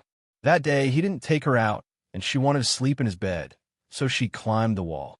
She didn't expect him to block her. Bo-Gio could still remember the cold little boy standing there helplessly. Little Bo-Gio, are you an idiot? Come down, I'll catch you. Now that she thought about it, the Almighty had done everything he had promised her. At that time, she was always pestering him. Every time, she would rely on the fact that he wouldn't really get angry and ask him not to return to China, because she would miss him. That year, the Almighty was supposed to go back for the Spring Festival, but after hearing what she said, he didn't leave. Instead, he hugged her and asked her to stick the Spring Festival couplets on the doorframe. He told her that this was a Chinese custom and even picked up dumplings for her to eat. At that time, she was really happy, thinking that the two of them would always be like this. Unexpectedly, she was the first to leave after that. Even if her imagination wasn't very rich, she could roughly understand the feeling of being left behind. She was the one who owed him. She didn't even keep her promise, yet she kept asking him to stay. Bo-Gio caressed the photo. There was a sweetness in the depths of her heart, but it was also a little bitter.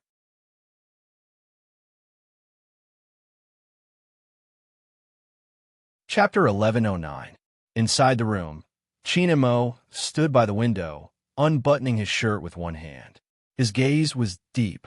Just by looking at his handsome side profile, it wasn't possible to tell what he was feeling. This was the scene Bo-Gio saw when she walked in. She wondered if the Almighty was unhappy that she had kidnapped him and wanted to return to China. He probably noticed where she was. Chinmo turned, stuffing a hand into his pocket. He glanced up. Sugar Daddy, are you free again? The mockery in his voice was obvious. The way the Almighty called her sugar daddy was like how an assassin would look at a blue wolf. Joe coughed lightly and took another step forward. Brother and Mo didn't eat much down there just now. Grandfather Butler's steak isn't bad. Brother and Mo can try it. If you aren't used to it, I have my own unique cooking skills. Chin and Mo watched the food in her hands, not saying a word. He didn't show any signs of rejection. Jio's eyes lit up.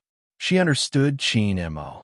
If the Almighty really didn't like it, his gaze would be filled with rejection and he would exude a cold aura. It was the kind of coldness that kept people 1,000 miles away. Jio had seen it before. She was worried that the Almighty's coldness would be used on her one day. From the looks of it, there was still hope. Jio lifted the corners of her lips. She picked up a piece of steak with her fork and fed it to him. Chin and Mo glanced at her before opening his mouth. After swallowing the steak, he felt the weight on his chest lighten. Jio watched Chin and Mo. She didn't know how wonderful it felt to feed the person she liked. She had to hurry and feed him more. Jio smiled. She picked up another piece of steak and passed it over. He lowered his lids to eat. He was so handsome that he looked like he was reading a comic. Jio was in the midst of her happiness. Unexpectedly, the thin lips that were about to touch the piece of meat suddenly changed direction and touched hers. From this angle, it was Jio. She could only see Jio holding the tray. But Chin and Mo was different. He held the back of her head with one hand and bent down. He didn't intend to end the kiss hastily. Her mind went blank. After it ended, Jio's figure didn't change. Chin and Mo pressed his forehead against hers, his voice hoarse. Forget the person you knew when you were young. MMH? Jio snapped out of her daze. What? Forget about him, Chin and Mo repeated. Jio wanted to say that it was a little difficult, but she didn't know how to say it. In the end, she reached out and hugged him. Instead of answering, she asked with a smile in her voice, Brother and Mo, are you jealous? How? Why would I be jealous? Almighty Chin didn't even mean what he said. I'm reminding you not to be so stupid. You've been tricked since you were young. Jio wanted to laugh, but she tilted her head and held it in. After all, it was a joy to hear the Almighty criticize himself. Little Jio, be serious. Chin and Mo reached out and pinched the back of the youngster's neck.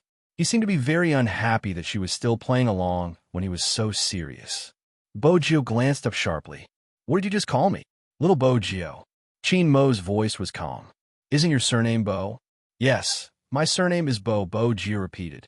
In that instant, she seemed to have returned to the past.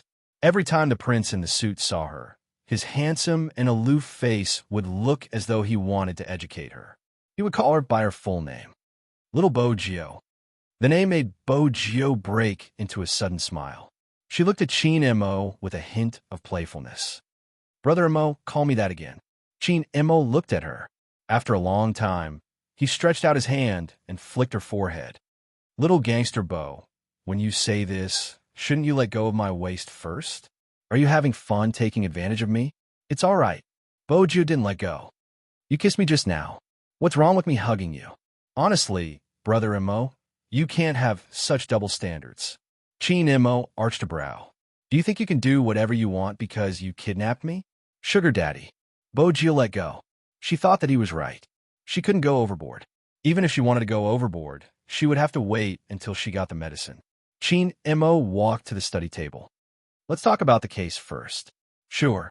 Jio placed the tray down. She turned on the computer and pulled up the information. Chin and Mo looked at the pictures. Every picture was like an information network. It seeped into his mind and formed a blurry picture. The Chinese stationed overseas are mostly international students. They live alone and don't have boyfriends. Their looks aren't outstanding and their family conditions are average.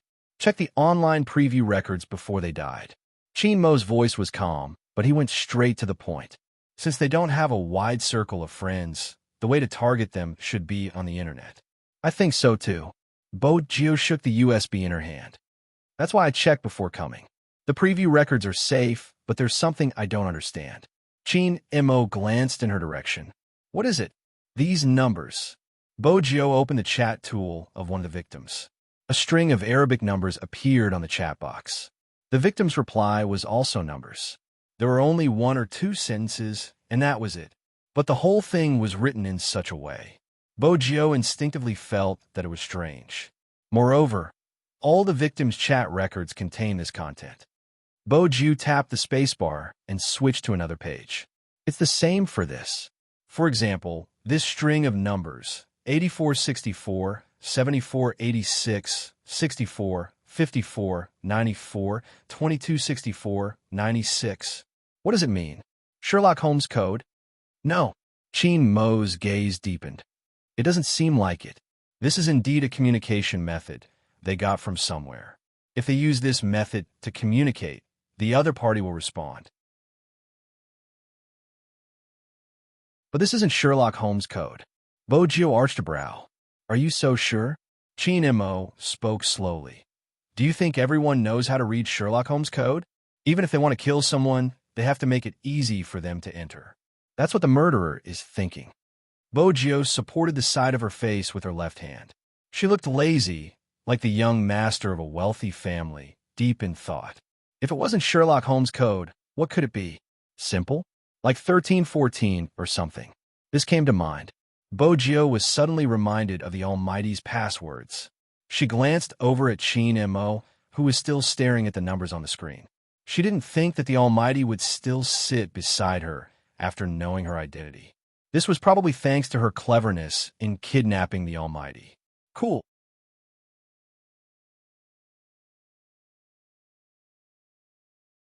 Chapter 1110.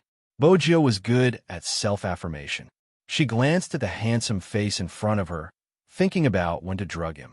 When Cheen Mo glanced over, he saw a certain someone with a mischievous look in her eyes. He didn't know what she was planning. He reached out and lifted her chin. Even if you want to tie me up, you have to retract your claws and behave yourself. Do you understand? Oh, there wasn't much sincerity in her reply. Cheen Mo's eyes dimmed. He reached out and caressed her lips with his thumb. Are you brushing me off? Not yet. Bojo sat up straight and smiled at him. That pair of eyes seemed to be rippling with water, clear and limpid. Cheen Mo's gaze deepened. There were only a few centimeters between them. If he lowered his head, he would be able to kiss her. Now, Cheen Mo knew that she was doing it on purpose. He released her chin with his right hand and pressed down on her restless hand. Are you crazy for lust? Bojo smiled brightly. I'm checking on Brother Mo's injury. I remember that my wound is on my hand. Were you going to touch it? Cheen Mo's voice was calm and cold. There was an inviolable sense of abstinence. Bojo retracted her hand regretfully. It was so hard to be a gangster nowadays. Just as she stood up, her wrist was grabbed again. Cheen Mo arched a brow. You want to leave after taking advantage of me? Otherwise, Bojo only managed to say 2 words before she was pulled over by a force. The voice beside her ear was still calm. It won't be that easy. Bojo didn't even think. She lifted her lips. Brother Mo can take it back. Their breaths intertwined. Cheen Mo smiled and held the back of her head. He lowered his gaze and kissed her. The pleasant scent of mint lingered in the air. After a long time, Bojo felt her entire body go soft. She held onto his shirt tightly, her thoughts empty. Cheen Mo wasn't any better. When he kissed her just now, he was still thinking about her childhood sweetheart. He wanted her to forget about him. At this moment, the soft and fragrant jade in his arms kept wanting to continue, even though the location and time weren't right. But he couldn't resist his hot-bloodedness. Finally, when Bojo couldn't catch her breath, Cheen Mo distanced himself from her. He lowered his lids to look into her clear eyes and retracted his breath. Bojo's eyes were still in a daze. When she saw him return to his usual self so quickly, she once again felt that using a honey trap on the Almighty would only have a temporary effect and wouldn't be able to take him down. Do you like it that much? The Almighty's voice came from beside her ear, and there was a rare hint of laughter in his voice. MH, Bojo replied. Sweet. When she said this, she didn't forget to hug Cheen Mo's waist. She didn't care if the Almighty hated her for being so clingy. She had already kissed him. Contrary to her expectations, that face did not show any signs of resistance and allowed her to fool around. The coldness in his eyes also disappeared. This should mean that he wasn't angry anymore. Then I could try to drug it tonight. Now that the atmosphere was so good, he might as well stay for a while. Chinemo was indeed too indulgent with her. He was investigating a case, but he allowed her head to rest on his shoulder. Her head sank bit by bit, and in the end, she even snorted. He retracted his gaze from the screen and straightened her head with one hand. When the old butler came in, he saw this scene. He was still holding tea and snacks in his hands, and he smiled politely. Young Master must have disturbed young Master Chin. I'll wake her up now and let her go back to her room to sleep. There's no need for that. Chinemo was nonchalant with a hint of pampering. Her head isn't that heavy anyway. The old butler chuckled, not saying anything else. He placed the exquisitely made teapot and teacups down and walked out of the room. On second thought, young lord's kidnapping wasn't a bad idea. The sky outside turned dark. Bojo wouldn't sleep for long in this position. When she opened her eyes, the first thing she saw was the beautiful curve of his jaw.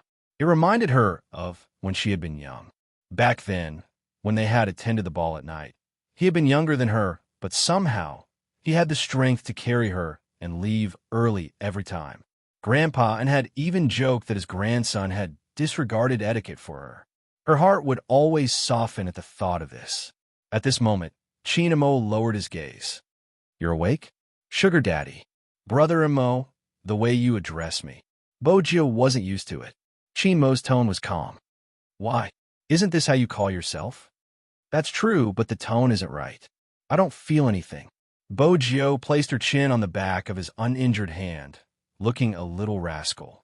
Chinemo glanced at her before glancing at the teacup. Bojo was smart. She lifted the teacup and placed it by Chinmo's lips.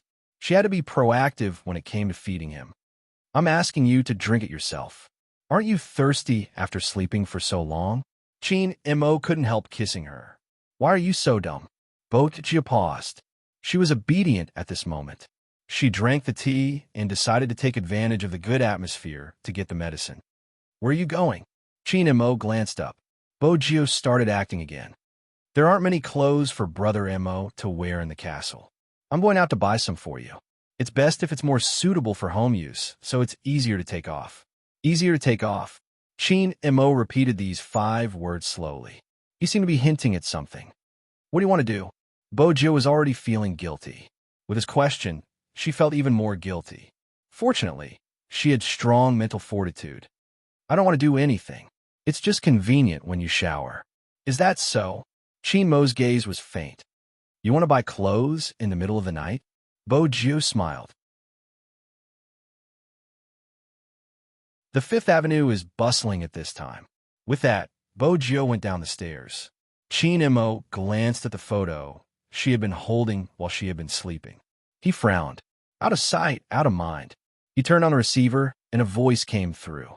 Young Master, Madam is asking how long you will be meeting her parents. When the shadow asked this question, he lifted his head to look at the moon in the sky. He wondered when his young master would end his journey of torturing the dogs. Chinemo replied nonchalantly, Not necessarily.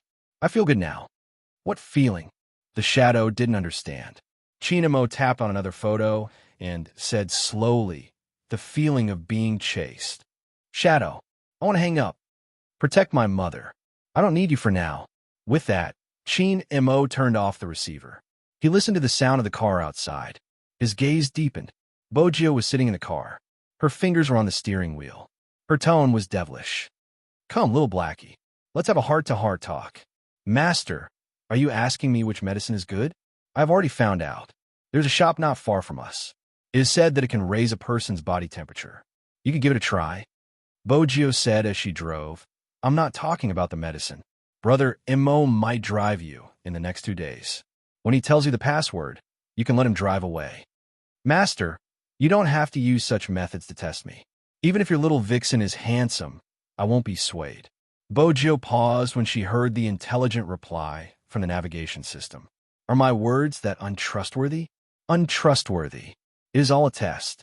It is all a ploy. The intelligent navigation continued to move. Bojo arched a brow. I'm sad. You can wash yourself tomorrow. Lamborghini. Little Blackie. Have you ever seen a car wash itself? Even an intelligent one. How could it wash itself? Master would bully it. All right, stop being arrogant. Let's talk business. Gio turned the car. Where's the shop? Intelligent navigation. Was this the business master was talking about? The road out of the castle wasn't a short one. In order to be more natural, Gio ordered a set meal from Burger King. After all, the Almighty hadn't eaten much today. Gio's attire was suitable for the season. She wore a black leather jacket that accentuated her long legs. She wore a black mask on her face. Someone at the side whistled when he saw her. As for the shop that little blackie mentioned, the decoration style was indescribable. Gio had never been to such a shop before. She entered with a mischievous air. The owner was a black man. Hey, try this. It's not bad. Gio looked at the leather whip recommended by the owner. Her tone was serious. I'm here to buy medicine. The black man's eyes lit up. He pulled the drawer open. Which wild cat do you want to conquer? I have everything here. Something that doesn't have any side effects on the body and can prevent people from being resistant to medicine. These are the only two requirements. You don't have to go overboard. Gio's voice was a little low.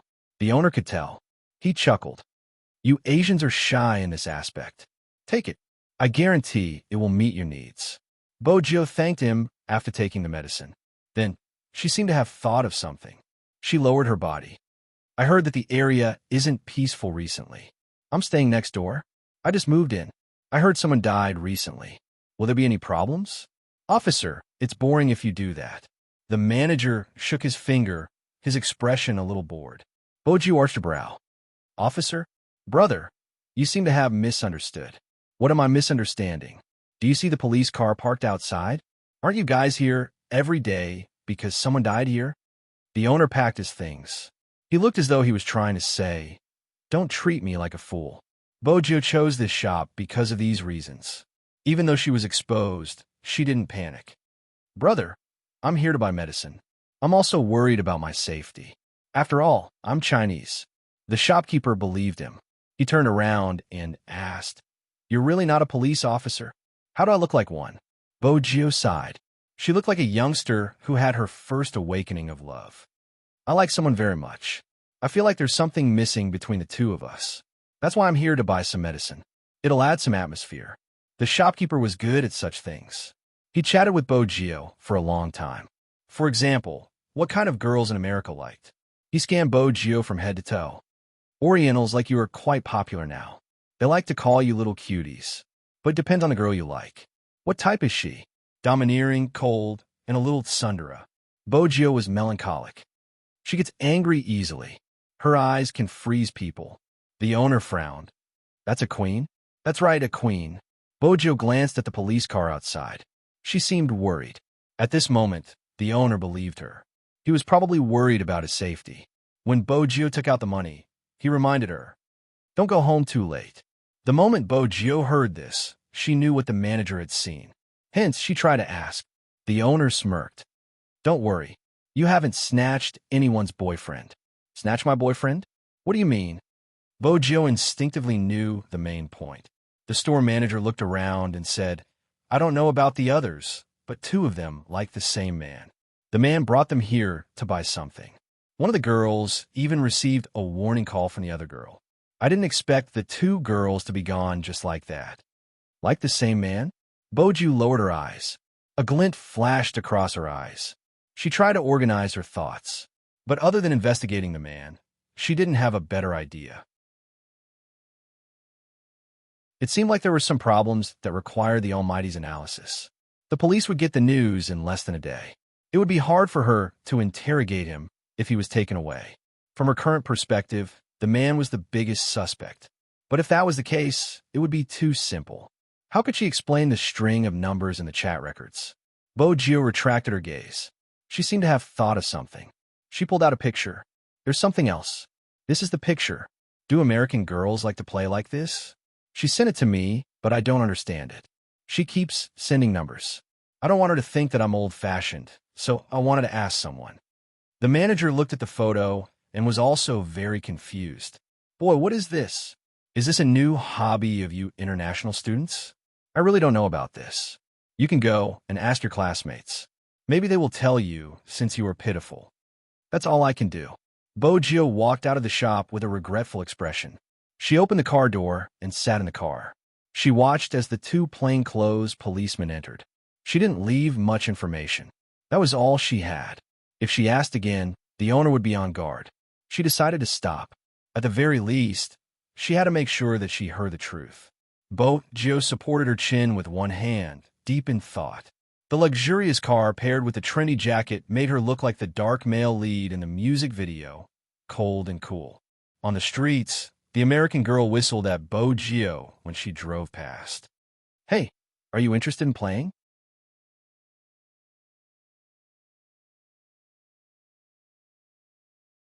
Chapter 11:11. Bojio was used to their open-mindedness. A glint flashed across her eyes, and she smiled. Sure, Lamborghini. That wasn't right. Why was this happening? Master was supposed to go home to sleep after buying the medicine. Why was she fooling around outside? Master wasn't usually so easy to meet up with. Bojio reversed the car, her arms hanging out the window as she watched the girls. Where are we going? We have a party. One of the girls with a good figure winked. You will definitely like it. Bojio held her forehead with one hand. It's a pity my English isn't good. Oh, you've already spoken well. There are Chinese people in the party. The girl smiled. You won't be lonely. Bojio smiled. Lead the way. The American girls became even more rowdy. They looked at Bojio with interest. Lamborghini reminded her. Master, they're looking at you as though you were looking at your little vixen. TSK. They're always thinking about how to get their hands on you. Little Blackie, do you have eyes? Bojio followed behind the group of girls. The navigation system continued to fluctuate. Through the tones of you humans, my powerful system is able to distinguish the emotions within. Fine, even though you're more reserved than these people, you're all the same. You always want to sleep with someone. Little Blackie, you didn't follow me to China. Do you know the popular saying in the esports circle? Bojio memorized the route as she drove. The navigation system asked, what is it? Chin Mo is the only beauty in the world. It's a pity he can't sleep. Bojio replied lazily. You wouldn't understand even if I told you. The navigation system vibrated. I never expected Master's little vixen to have such a strong background. Of course, Bojio replied. She stopped the car and glanced over. It was indeed a party. The reason she had agreed to attend was because it was nearby. After all, there was a Chinese girl in the car. The parties in America were basically nightclub style, and some people could even be seen swaying their bodies inside. The music was great too. It was a heavy metal series with a DJ leading the beat. Bojio found a chance to chat with the girls. The Chinese girl was the one she talked the most. At the same time, he asked them about the popular way of chatting over here. I'm talking about the internet. I just came here and I'm not used to it, she explained. One of the American girls said, speaking of this, I saw my friend typing a string of numbers when she was chatting with someone. Do you Chinese like to chat in such a mysterious way? Is that why you came to ask us? Chinese? Bojio arched a brow. He was Chinese again, which meant that the locals didn't have this habit. Let's not talk about this. Do you want to go home with me today? The girl sat down next to him and smiled charmingly. My family's wine is very good. Bojio smiled devilishly and stood up. It's not convenient. What's inconvenient about it? The girl's expression of pity was somewhat seductive. Bojio laughed lightly.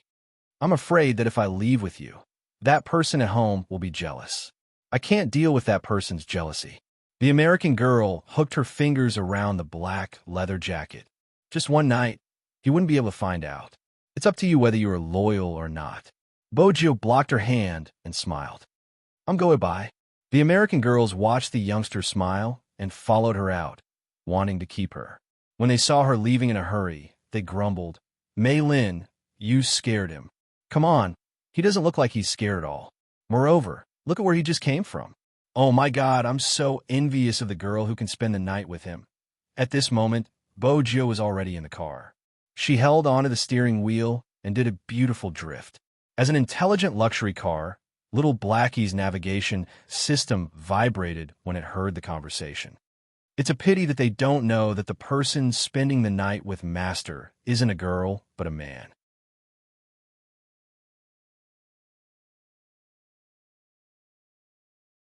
Chapter 11:12. So what? Bojo asked. When she drove past the shop, she stopped the car. The black boss had just been interrogated by the police and was in a bad mood. He didn't even lift his head. What do you want? Bojo's fingers touched the pair of furry black cat ears hanging on the wall. This? Hey, it's you again. The black boss finally found someone to complain to. Brother, I misunderstood you just now. You don't know, but after you left, I was interrogated again. Seriously, my customers were so scared that they didn't dare to come in. Bojo remained calm. Why did they ask you again? They asked me if there was anything I forgot to say. The black man shrugged. They even asked if the man was suspicious. If you ask me, they underestimate the grudges between women. They should start from this aspect. Bojo arched a brow. What do you mean? It's simple. The black man took out two props even though they couldn't bear to look at them. Before number 2 appeared, number 1 sales were far ahead. The moment number 2 appeared, she acted arrogantly in front of number 1 every day. Do you think number 1 would be angry? Let me tell you a secret. I saw the girl from before. After her boyfriend cheated on her, her eyes turned frighteningly dark. It's really frightening when a girl looks at someone like that. Mainly, she wasn't looking at the man, but the other girl. It's not an exaggeration to say that she has a motive to kill. Bojo frowned. But she shouldn't be the murderer. According to what you said, aren't the 2 victims in this case? That's why I'm curious. The black man shook his head. Ever since this incident, my business hasn't been good. 2 girls died in the vicinity, and both of them came to my shop. The messy information caused her thoughts to lose track of what to do. What do you think of the man? The store manager pursed his lips. Apart from being a bit of a playboy, there's nothing else. In some ways, it's easier to get hold of Chinese girls here. You probably don't know this. I have to say something on behalf of the Chinese girls. Not all girls are like that. You've only met a small portion of them. In China, there are many girls who have self-respect, love, and strive to improve themselves. They are warm, pure, down-to-earth, clean, and dutiful. They have done amazing things together, but are humble. They will stand up for injustice. They admire and respect others. They persevere in their dreams and work hard for it. That's how they exist. The store manager was probably used to the youngster's short sentences. He paused for a moment, using his fist to bump Bojo's shoulder. It's good to have such a girl. I'm being biased. If you have the chance in the future, you can go to Huaxia. Bojo smiled. You will definitely like it there. You can also sell your goods there. Oh, brother. I always thought that you Chinese were very shy and couldn't accept it. Bojo played with the cat ears on her hand. This thing is used everywhere. Why can't you accept it? The store manager laughed heartily. It was a very pleasant shopping experience. However, the Lamborghini, Little Blackie, seemed to have waited for a long time. When Bojo entered, the navigation system rippled. Such low efficiency, it doesn't seem like Master's style. It changed the manager's view of Chinese girls. Bojo reversed the car with one hand. The navigation system fell silent for a few seconds before replying, Master, you've changed. Bojo, MH. Little Blackie. In the past, you never spoke up for anyone. Bojo, I know now. Little Blackie, why? Bojo, because it's not just me. Little Blackie, what do you mean? Bojo, I'm not the only one doing these things. There are many people who are speaking out against injustice. I've seen them in China. They are a group of great girls. They are full of passion and aren't inferior to men. I don't want the day when they have the chance to go overseas, they will still be looked at with prejudice. Little Blackie, human emotions are really complicated. For example, Master, when it comes to the little vixen you like, you clearly don't want him to leave. Why did you remind me to let him drive me away? It's really contradictory. Bojo turned on the highlight. When the light reflected in her eyes, there was a faint glow. Because no matter how much I want him to stay, he doesn't belong here. He can only be Chin Mo where he belongs. No matter how intelligent Little Blackie was, it wouldn't be able to understand such human emotions. Bojo didn't tell Chin Mo about the memories he had lost because of this. If he knew, How was the Almighty going to treat her? Should he catch her or not? Besides, when they had been young, he had said that he wanted to raise her into a lady. He would probably frown when he saw the current her. Since he had chosen to lose his memories, it must be because those memories were too painful for him. It would be great if the Almighty could remember. But if he couldn't, she wasn't willing to tear open his wounds and let him feel the pain again. Bojo wasn't sure what exactly had happened back then. But basically, she only had one goal now: to destroy the organization that had tampered with the Almighty's body and impersonated him to plot against her. The Maiden's Sacrifice. Bojo lowered her lids and looked at the string of numbers on her phone. After she stopped the car, she didn't enter the castle. Instead, she tapped on the screen and sent a message. Hoshino, I think I still need you. The night was dark. The castle seemed extremely serene under the moonlight. On the other side of the earth, a man had just woken up. He reached out to open the fridge door and held a bag of milk in his mouth. After biting it open, he saw the cat lying in the living room. He walked over with a smile on his face, clear and smooth. He was wearing home clothes, which hung loosely on his shoulders. After he squatted down, the clothes hung loosely. The cat meowed, sticking out its tongue to lick the man's outstretched palm. I was picked up. I didn't expect to become a traitor on the first day. UC Sheen's hair was tied back like silk. It was hard to imagine a man with such a hairstyle and still looked sharp and handsome. You won't eat anything when I feed you. Hoshino will feed you. Who exactly picked you up? UC Sheen asked as he picked up the cat. Hoshino saved the cat and replied, There's milk on the table. Go drink it. It was rare to see UC Sheen pouting, but he seemed to be obedient. He held the bag of milk in his mouth and kicked something away. When is the competition? It's been boring recently. You can go for a friendly match now. You're the one who isn't participating. As Hoshino spoke, his fingers stroked the kitten's back, and he seemed to laugh. This kitten looks quite like you. Are you kidding? How can such a weak little thing look like me? UC Sheen had the blood of the Black Dao. He supported his forehead with one hand and exuded a noble arrogance. Is it worthy? Hoshino was about to speak when his pocket vibrated. It was a different ringtone. Hoshino put down what he was doing and straightened his body. His side profile was handsome, like a porcelain jade plated with a layer of something else. When he saw the message, he pressed the screen. Got it. I'll head over immediately. UC Sheen watched as Hoshino entered the room.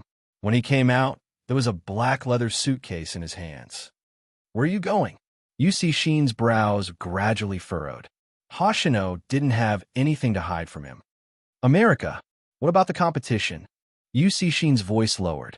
Hoshino didn't turn back. I can come back before the competition. As the door closed, UC Sheen stood up. The more he looked at the cat, the more uncomfortable he felt. Then, he picked it up again. Hoshino has always had bad taste. Like me? Hell, what a lousy analogy. Your brother Hoshino is willing to die for Little Spade. If he likes her so much, he could just marry her. Meow, meow. The only reply he got was the meow of a cat. Outside the castle, Bojo sat in the car, her head lowered as she sent messages. She didn't know that while she was doing this, Chin Mo was standing on the balcony of the second floor. He seemed to have been waiting for someone for a long time. The night dew stuck to the ends of his hair. It was a little wet. He originally thought that someone would come up immediately. From this angle, it was obvious what she was doing with her phone. Or rather, she was contacting someone. Chin Mo tightened his grip on the railing. Then he released it. His gaze deepened. At this moment, Bojo confirmed Hoshino's schedule. Just as she was about to close the message page, her eyes lit up in the next moment. Could it be? Bojo slammed the car door with a bang. The black Lamborghini was still complaining about her violence. Bojo had already walked up the stairs and pushed the door open. She looked at Chin Mo, who was standing in front of the window. Brother Mo, I know what that string of numbers is. 9 squares. Chin Mo's voice was neither fast nor slow. The 3 words caused Bojo to pause. She asked helplessly, When did you guess it? You really couldn't guess it when you were here. Chin Mo was nonchalant. After all, Sugar Daddy is so stupid. His thoughts will affect each other. In reality, it was true that his thoughts would be affected. A certain someone was swaying in front of him, and all he wanted to do was kiss her. Bojo shrugged. All right, so what was that sentence? Sugar daddy, you seem to have forgotten that you kidnapped me and took away my phone. Bojo swore that she could hear the mockery in the word sugar daddy. The Almighty's mockery was always present when it wasn't easy. Show me my phone. Bojo reached out to pass the phone to Chin Imo unexpectedly. Almighty Chin's gaze landed on the pair of fluffy ears. What is this? Bojo. Oh no, I forgot to cover it up.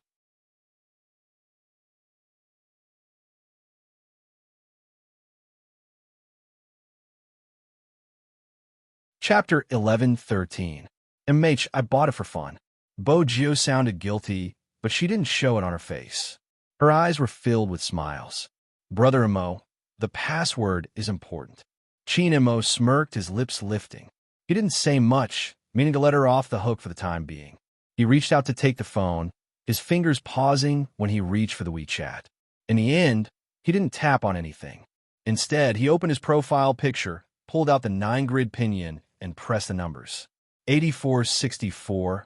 According to the 9-grid pinion, it should start with a lettered. After that, the word ting came out. 7486, say pretty? Bojo narrowed her eyes. I heard. That's right. Chin Imo continued pressing. 64, U, 53, K, 94, 1, 2264, help, 96, Bojo's eyes darkened as the words appeared one by one.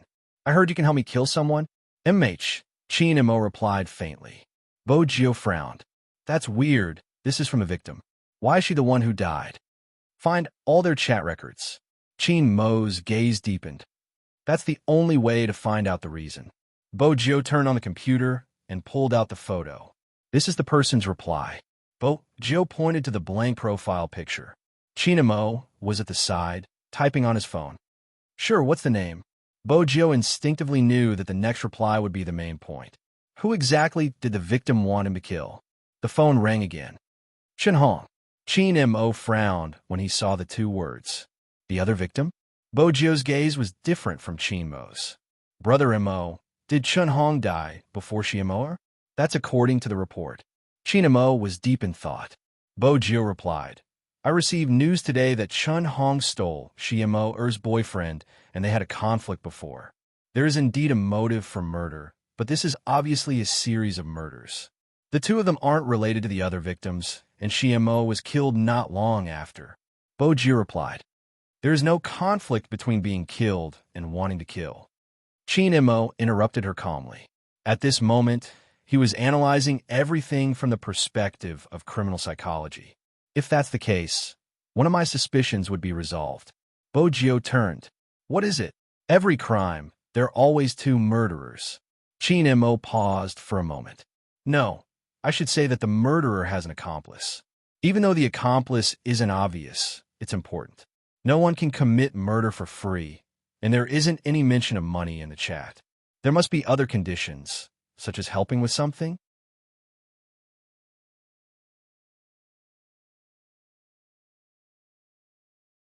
Chapter 11:14.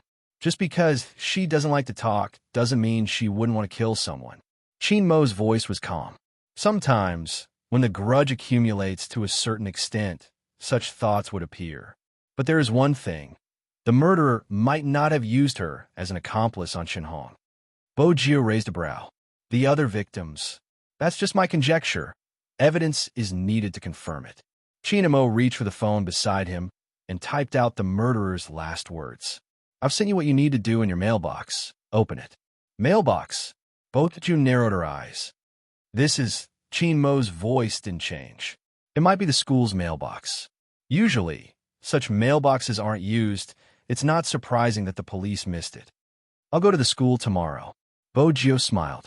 Even though she hadn't been to the school much in the past, she was already familiar with it. She just had to climb over the walls.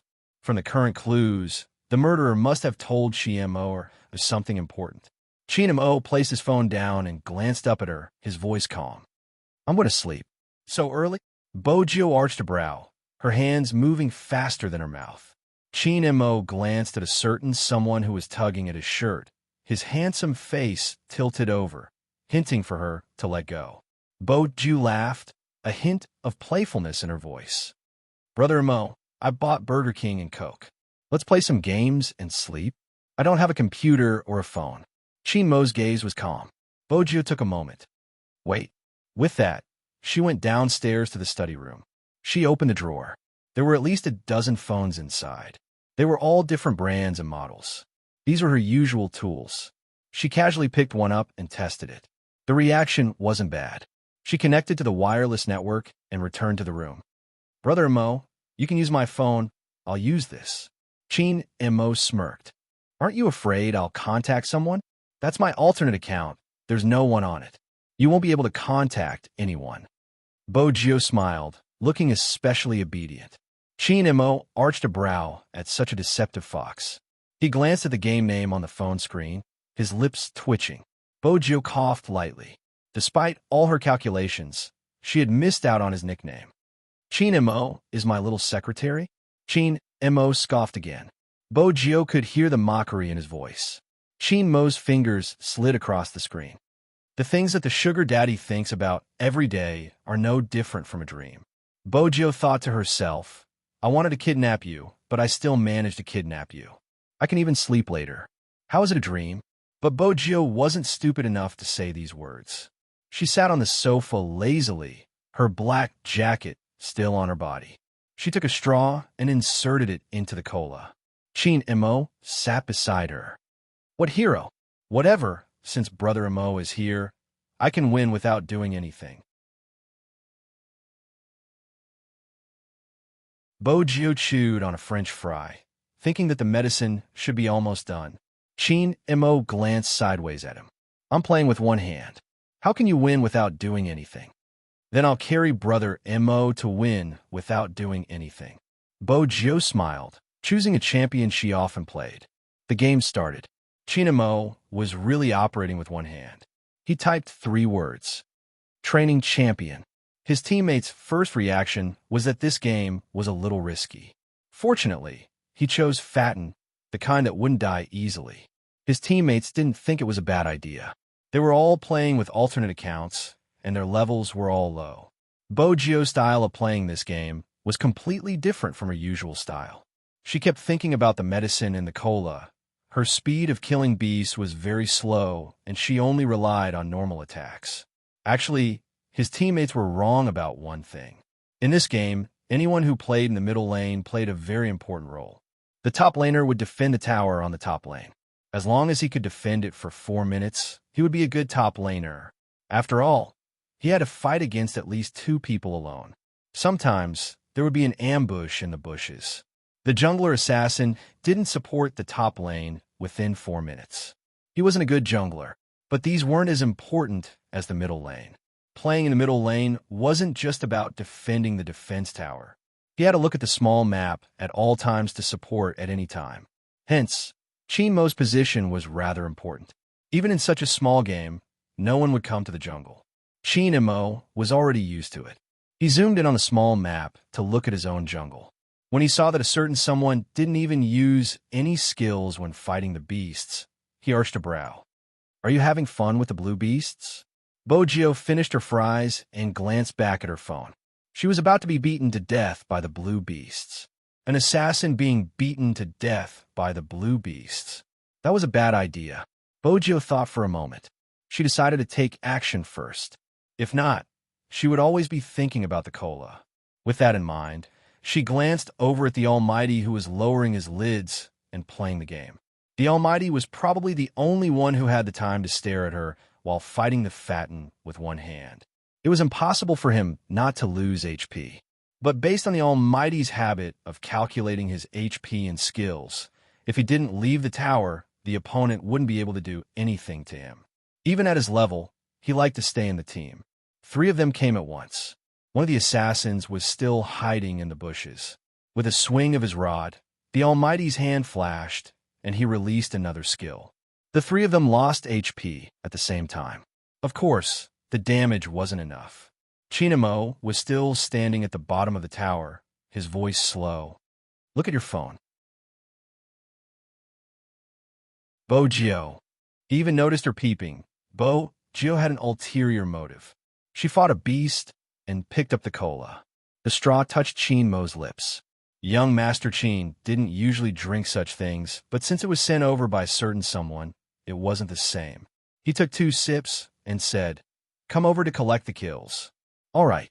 Bojio smiled when she saw the Almighty drinking the cola. She lifted her knife and released a skill on the beasts. She used her big move to climb over the wall and enter the crowd. She used her second skill to freeze the enemy. With Chin Mo's one-handed skill, she locked onto the enemy. The enemy sorcerer wanted to freeze her, but the moment she used her skill, Bojio appeared behind her. The sound of a knife rang out. KO. The first HP was in her hands. When she turned back, she met the archer with low HP. She swung her knife. Double kill. Bojio's HP dropped by half. The assassin in the bushes wanted to hit her with a stick. Right at this moment, Bojio used her big move and jumped back into the defense tower. No one could catch her. That wasn't all. Chin Mo took the chance to use his big move and attract the enemy. Bojio turned back with her knife. There were 2 swishing sounds. 3 kill. The news from the middle lane shocked the other 3 teammates. But in their eyes, FA10 wasn't the strongest. After Bojio collected the kills, she turned to observe Chin Mo. She didn't forget to switch out of the game to check the time. When she entered again, she realized she was dead. Dead? Bojio arched a brow. The assassin shouldn't have revived. When did he come over to collect the kills? Chin Mo glanced at a certain someone. He turned and tapped on her screen. How does it feel to be killed by the defense tower? Bojio. It was better to be killed by the blue beasts. But she noticed something. After the Almighty finished speaking, he reached out and pulled open his shirt collar. Even his handsome face looked much better than usual. 3 minutes had passed. The drug should be starting to take effect. With that thought in mind, Bojio dashed into the crowd once more. But this time, she forgot to use her skills and position. She was instantly killed. Chin Mo tilted his head, his thin lips asking, "Are you a spy sent by the other party?"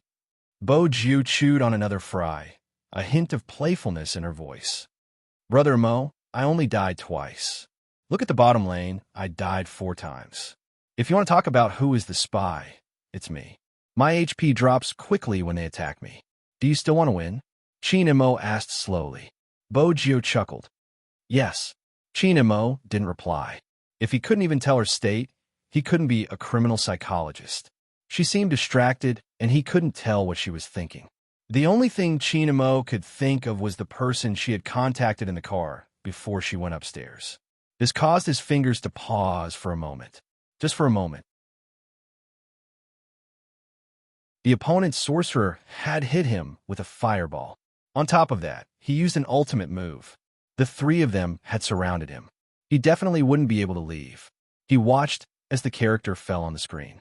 Chin Mo tugged his collar, as though that was the only way to ease his annoyance. However, his eyes were cold. Bojio was surprised that the Almighty had died. Logically speaking, even if it was done with one hand, the Almighty wouldn't be affected if he didn't leave the tower. Was it because of the drug? Bojio pondered over it. That was the only possibility. She smiled. It seemed like she was close to success. Chin Mo didn't know where his annoyance came from. But the player at the bottom lane was still shouting, "Fatten, don't send me off. Stay into the tower, and don't come out when you practice your hero."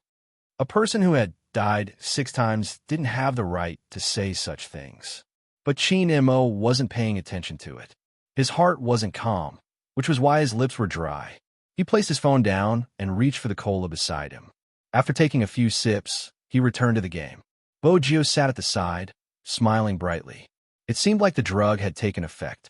Otherwise, according to the Almighty's habits, he wouldn't have taken the initiative to drink the cola. The game was a distraction. Moreover, Chin Mo was hiding something in his heart. When he realized that something was wrong, his side was already fighting against the Beast King and the opponent was fighting against him.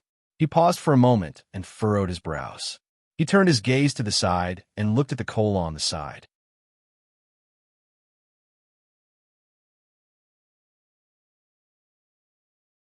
Chapter 11:15. Bojio noticed Chin Mo's gaze and started to feel guilty. Chin Mo started to feel thirsty.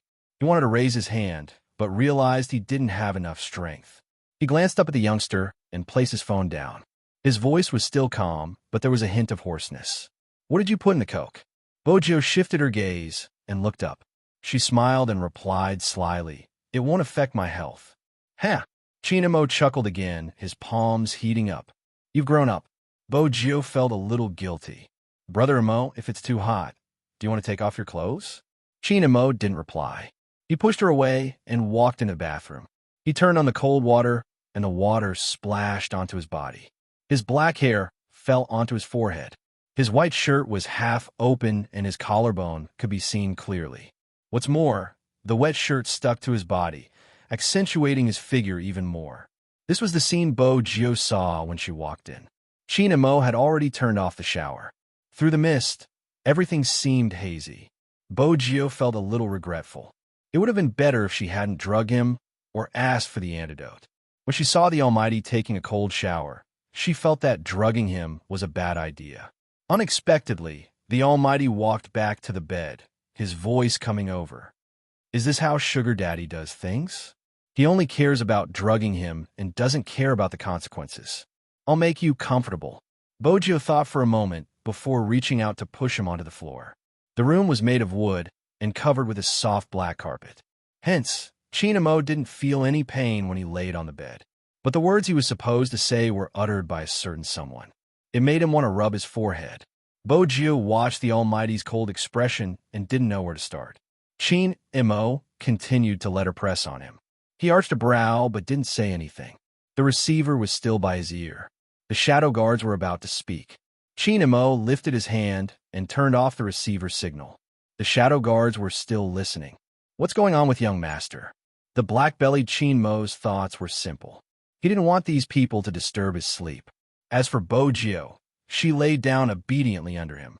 All right, she could be called obedient for the time being. In any case, the Almighty lying quietly under her made her heart itch. Bojo finally understood what it meant to be a femme fatale. He was indeed a demon, especially at this time. What's the first step? Bojo muttered to herself.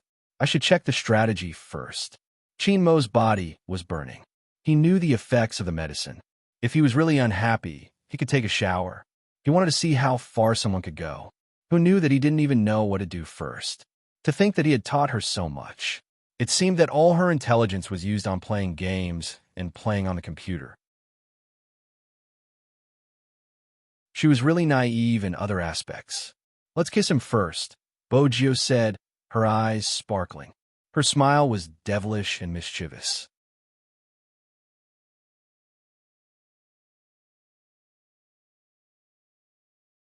Chapter 11:16. Chinmo's entire body was burning. He knew the effects of the drug. If he really wasn't happy, a shower would solve it. He wanted to see how far she could go. Who knew? She didn't even know what to do. He had taught her so much. It seemed like all her intelligence was used on gaming and the computer. She was really naive in other aspects. Let's kiss him first, Bojo said, her eyes sparkling. Her smile was devilish and mischievous. But Bojo hesitated when the Almighty looked at her. Chinmo's expression looked a little indifferent. His peach blossom eyes were very distinct, and there was a hint of coldness in them. He had a noble air that couldn't be offended. In order to make things seem more natural, Chinmo tilted his head to the side when Bojo was about to kiss him. The kiss that should have landed on his lips ended up landing on the Almighty's chin. Bojo was slightly depressed at the unfavorable start. But it wasn't a huge blow to her sugar daddy, who wasn't a proud little fairy. With the Almighty's looks, he had the right to be reserved. The second time, Bojo leaned forward again. Her thin lips finally landed on the right place. She touched his slightly cold lips lightly, savoring the unique warmth. The person beneath her didn't reject her, but he didn't seem moved. Bojo moved the kiss away. She glanced at the calm peach blossom eyes and leaned forward. She leaned over and whispered in his ear, Brother Mo, I've already confessed, but you're still unmoved. This is the only way. Gangster, you still have to find an excuse. Chinmo's gaze deepened. Bojo stood up, her thin lips lifting. I'll help Brother Imo undress first. It's uncomfortable to wear this. Haven't you thought about the consequences of your actions? Chinamo asked slowly. Bojio muttered, You're leaving anyway. Her words were muffled. Chinamo didn't catch her words clearly. He glanced at the person sitting on his waist. He reached out and pulled his shirt open. Chinamo felt the heat on his body rising. It was a feeling any man would understand. However, a certain someone was very slow. He was good at flirting, but he didn't take care of the areas that he should. Chinamo couldn't help but clench his right hand by his side, as though this was the only way he could control himself and not press her down. He couldn't be too presumptuous. After all, the Almighty wanted someone to take the initiative. Bojio was smart enough to know that medicine wasn't much of a threat to the Almighty. When she reached out, she didn't forget to cuff his uninjured hand to the foot of the bed. Mo's eyes deepened. If I were you, I would dispel your foolish thoughts, little Gio. Brother Mo, you're talking about locking you up. Bojio smiled mischievously. She leaned over and kissed the corner of Mo's lips. She said righteously, I'm afraid the medicine isn't safe. If that's the case, Brother Mo won't be able to escape. Brother Mo, you have no idea how many times I've thought about it. You should just let me kiss you obediently without any resistance. Now that you're in this state, it's really tempting. This was the first time Mo couldn't do anything to someone. He parted his lips and spat out, You're dead meat. Brother Mo, look, I didn't even say a word when you did things to me previously. Bojio smiled. Anyway, the winner takes all and the loser warms the bed. Brother Mo, be magnanimous. Mo watched as she kissed him again. This time, it was on his collarbone. It was a seductive kiss. Mo felt as though he was on fire. He watched a certain someone's fair and clean face and her actions. His breathing started to get messy. However, she wasn't conscious at all. She reached out and unbuckled his belt. Brother Mo, be good. I'll be gentle. Bojio wanted to appease the Almighty since her methods were indeed despicable. In some romance novels, when the supporting female couldn't get the male lead, she would resort to drugging him. She hadn't expected that she would use it one day. If the Almighty was determined not to let her touch him, she would respect him. The effects of the drug probably made the Almighty less reserved. When she sensed Mo's breathing, Bojio smiled. Brother Mo, you want it too, right? When a youngster said this, she tilted her body and whispered into his ear.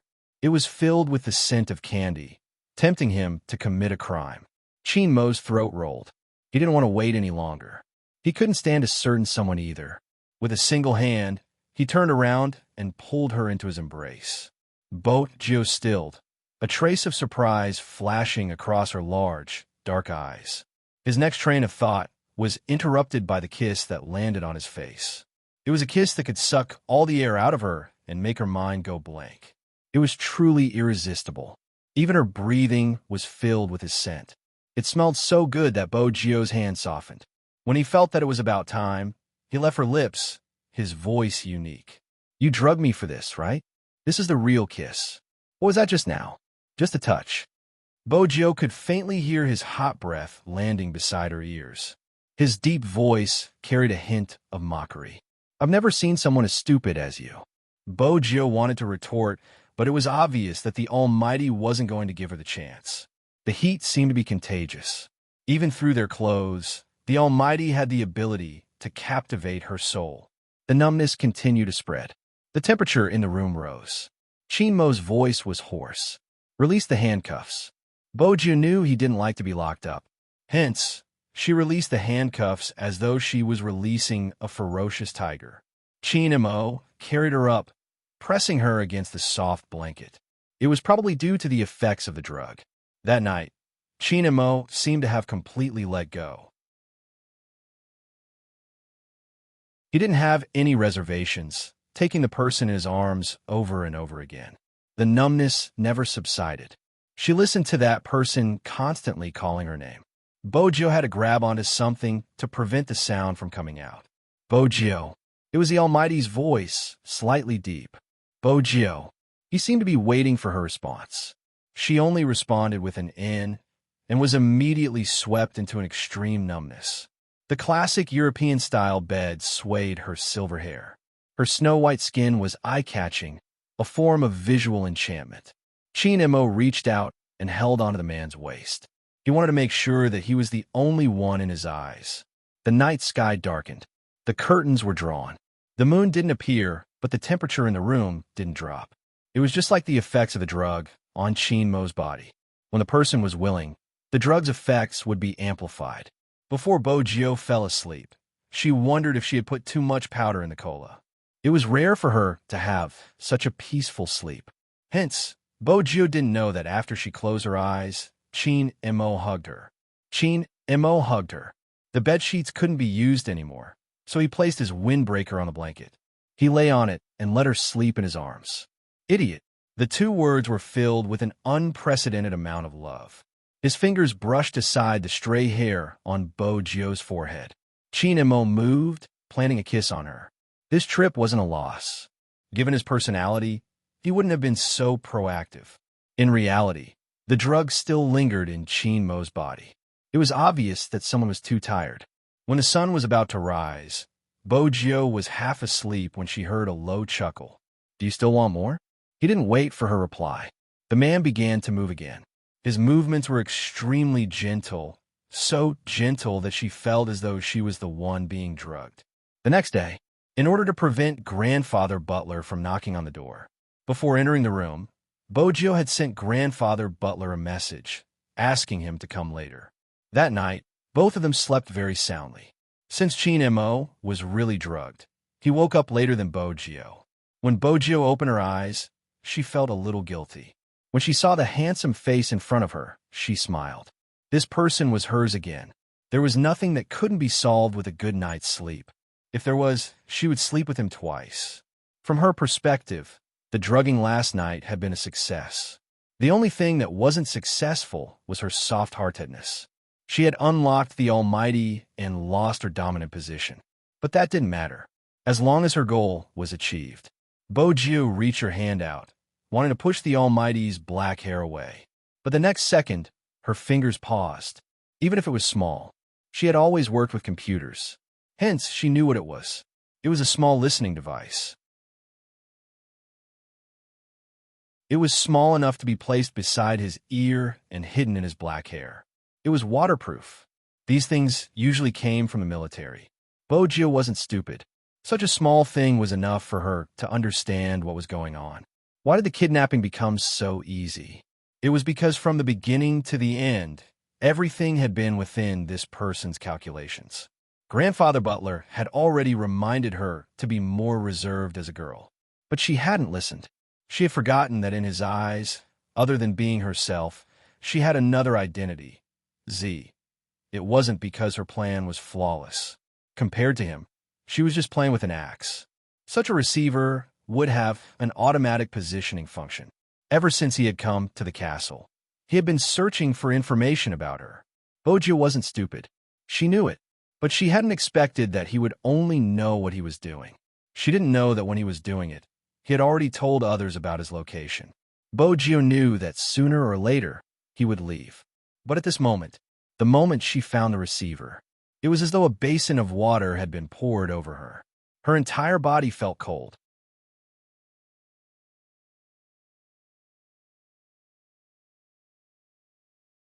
Chapter 11:17. She couldn't stay here anymore. It wouldn't matter if she was the only one here. But Grandfather Butler was here. For a family of hackers, it was basic to never expose themselves in front of others. Moreover, it was the Bo family. Bo-jio sat up, lowering her head to wear yesterday's clothes. When she glanced up, she had regained her usual expression. She had to inform Grandfather Butler to evacuate. As for the Almighty, his hand had been healed. She wouldn't stop him anymore. But she had thought they would be together for a longer time. The youngster stood in front of the dressing mirror, looking at himself in the mirror. After about 10 seconds, he reached out his hand to press his fringe. Even though the corners of her lips were lifted, she didn't look like she was smiling. There was a hint of loneliness in her. However, that sense of desolation disappeared the moment she pushed open the door to the room, because the old butler was in the living room. At this time, as a qualified butler, he was brewing his black tea. It was an English-style teacup with beautiful patterns. The old butler was an exquisite person, especially when it came to eating and drinking. Those who knew their stuff would definitely recognize the golden spoon in his hand and the handmade machine on the dining table. It was perfect for brewing coffee, but it was obvious that even though he was a local, he loved tea more. As the fragrance of the tea spread, the cheesecake on the dining table was ready. When the old butler saw Boggio, he held onto the teapot, looking like a butler from a vampire movie from the 19th century. He reached out to pull out the wooden chair. "Young lord, you must be hungry. Have some tea first." All right. Boggio had never rejected her grandfather butler. She picked up the fork and cut a mouthful of the cheesecake. She stuffed a big mouthful, puffing up her face as she gave the old butler a thumbs up. The old butler broke into a smile. Speaking of which, this high school student looks very similar to young lord. There's something different. Boggio reached out to point at her eyes, her words unclear. "This is black." "Oh, right." Young lord's eyes were gray previously. The old butler glanced at her, nodding. Boggio took a sip of tea, smoothing it down before speaking in a clear voice. "I've seen the original owner's photo. In the past, she didn't have a tear mole by the side of her eye, which was rather strange. After it was changed to me, the tear mole became clearer. I was rather worried that someone would notice the difference. Fortunately, I came back early." She wasn't afraid of being exposed, but she couldn't explain to Hong Hua that she wasn't her daughter. The old butler poured more tea into her cup, his voice raspy. "It's good that you're back." Boggio couldn't let go of the fifth path because grandfather butler was still around. She didn't come back often before.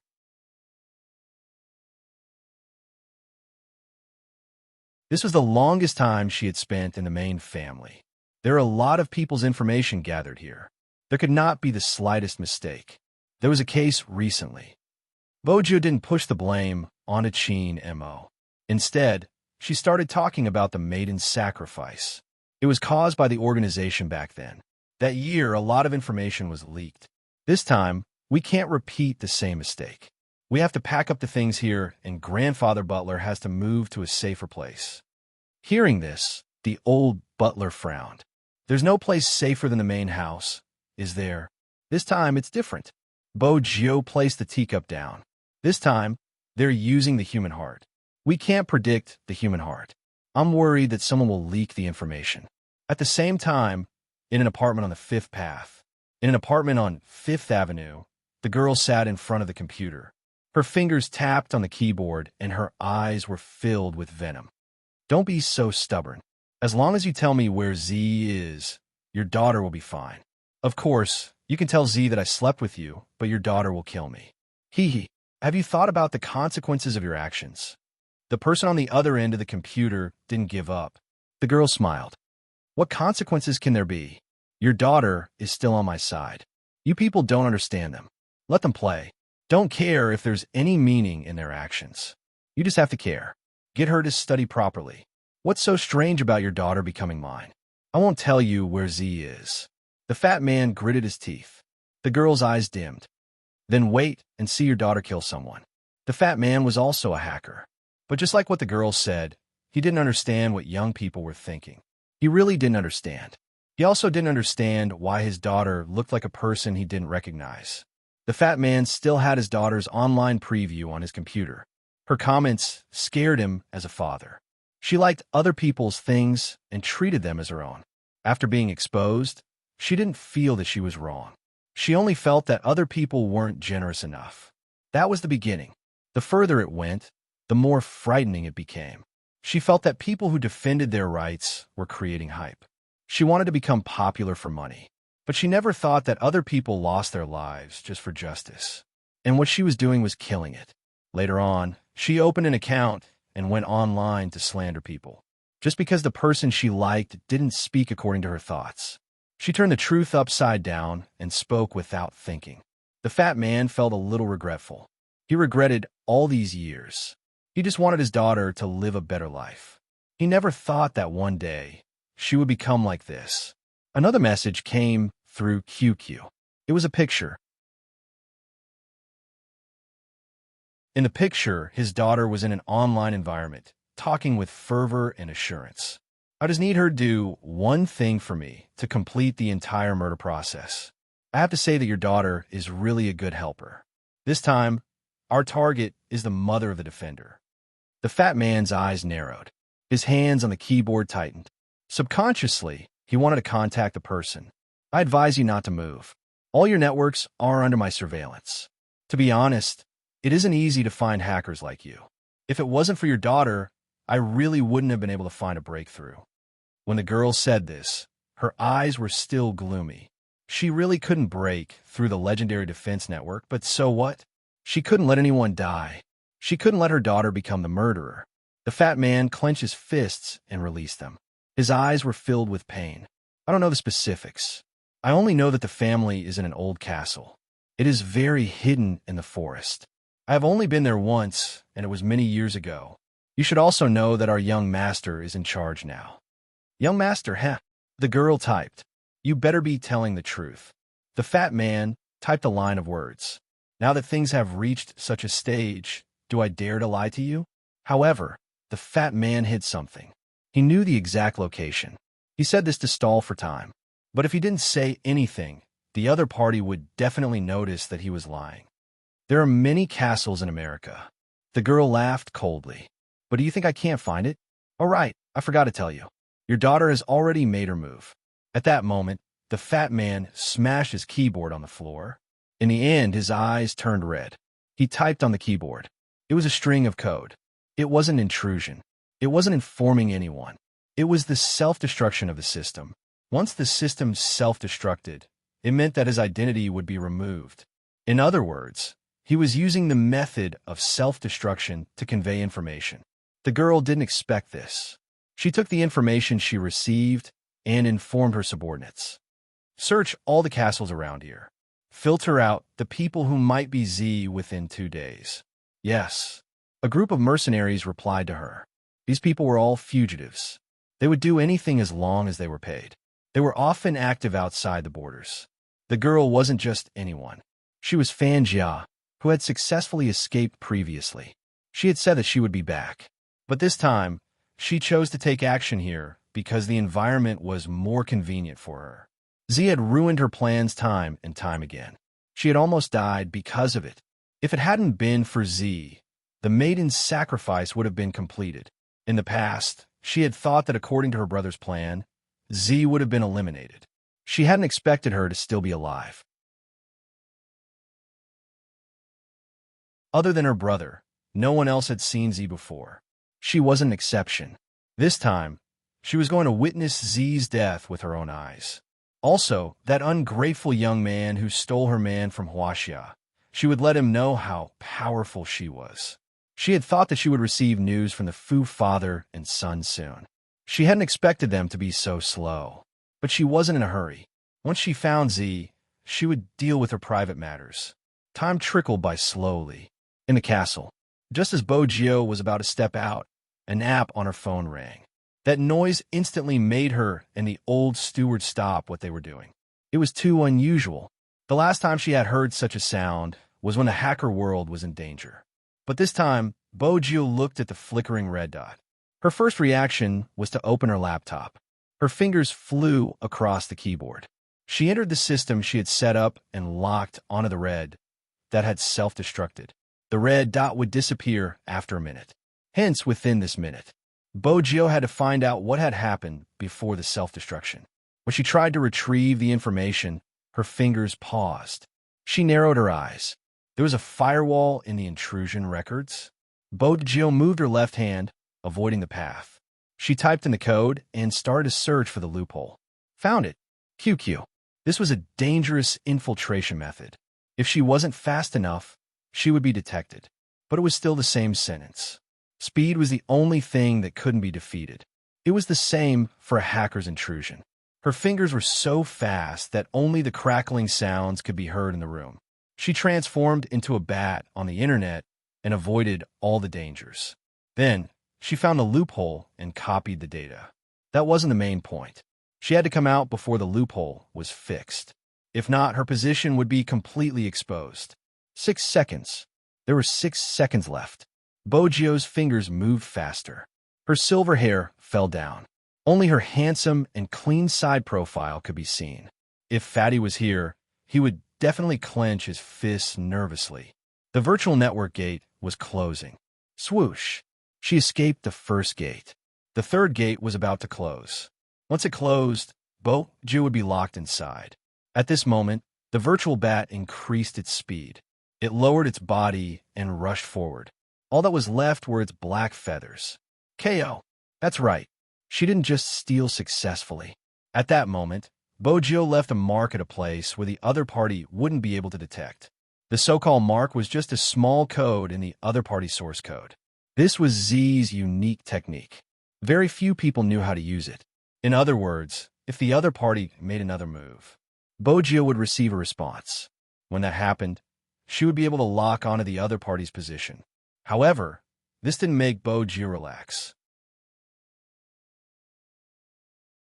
That was because, as long as a hacker had a plan, they wouldn't self-destruct. Self-destruction was the worst way to transmit information.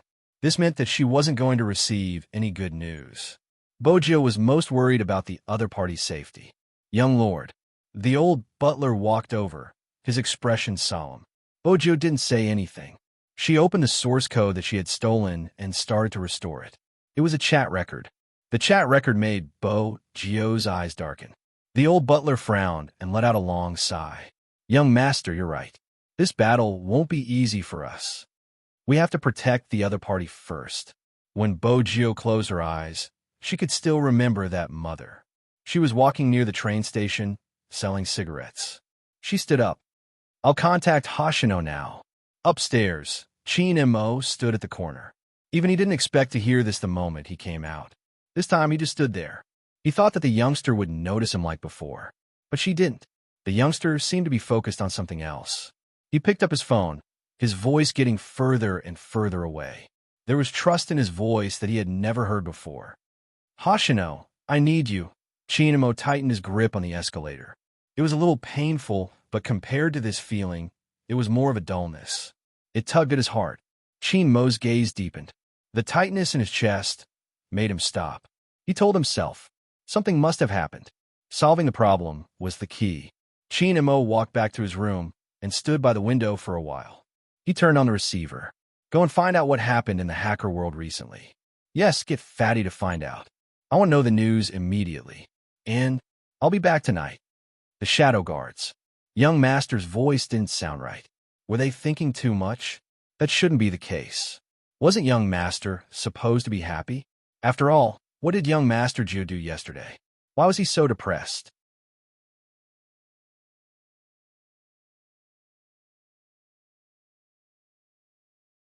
Chapter 11:18. On the first floor of the castle, Bo-Jiu took her phone and walked to the basement. She told Hoshino everything that had happened. At the airport, the man who was going through the security paused. Z, don't forget that Chinemo is still with you. Bo-Jiu's fingers paused. It won't affect me. All right. Hoshino stood tall with a brown leather watch on his wrist. He glanced at the time. I still have an hour before my flight. What do you need me to do? Bo-Jiu glanced up. Her actions were strangely handsome. Come back and destroy the enemy. Yes. Hoshino smiled slowly and called out, Young Lord. The old butler knew that Bo-Jiu was going to be busy. Usually when something like this happened, she had to do a lot of work in advance. This day, Bo-Jiu was in the basement for the entire afternoon. Swoosh. She pulled open the things in front of her. It was a row of drones and a small smart car. If one took a closer look, they would realize that the things tied to the smart car weren't simple. Anyone who was smart would be able to tell that Bo-Jiu was making adjustments. The laptop was opened, and all the devices were connected through the network. Finally, it was synchronized to her tablet. In the Bo family's house, many things looked normal, but behind the bookshelves, there was a hidden layer. There were rows of skateboards. There were at least 5 or 6 of them. The hacking system had self-destructed. She had to inform someone about this. Bo-Jiu had made the firewall personally, which meant that she was the only one who could contact every hacker. The red signal was planted in the firewall. After seeing the signal, in the school, a boy who was studying advanced mathematics pushed his spectacles. He placed the book aside and placed his fingers on the keyboard. Someone at the side teased him. Hey, old five, aren't you reading your book? My child is finally enlightened and knows how to watch porn. The boy didn't say anything. The way he avoided the crowd did seem like he was watching porn. But in reality, he opened the signal. His small brows furrowed. He replied with 2 words. Got it. Other than the boy, many others replied at the same time. Those people were all hackers. Without being exposed, everyone sat in front of the computer and began to search with their fingers. Hackers couldn't involve reality. Once it involved reality, they had to protect each other. Now, someone was forced to self-destruct. Of course, they wouldn't sit still. In an instant, the signal of the entire firewall was scattered all over the network. This way, if anyone had any problems, the other person would know immediately. Not only that, the other party might not know. Once the marked network system was activated, they would immediately lock it down automatically. That's why some people say that you can mess with anyone but hackers. Time passed little by little. Chin and Mo sat at the dining table. It had been a quiet day for him. A certain guy didn't appear. He didn't receive any more confessions. All he had was the steak and afternoon tea that the old butler had brought to him when it was time. It was obvious that the old butler was much faster than before. Chin and Mo glanced at the time on the clock. He did not know where that person had gone. However, he knew very well that it was very difficult to sit in one place and wait for someone. Chin and Mo glanced at the photo on the bookshelf again. This time, he didn't reach for it.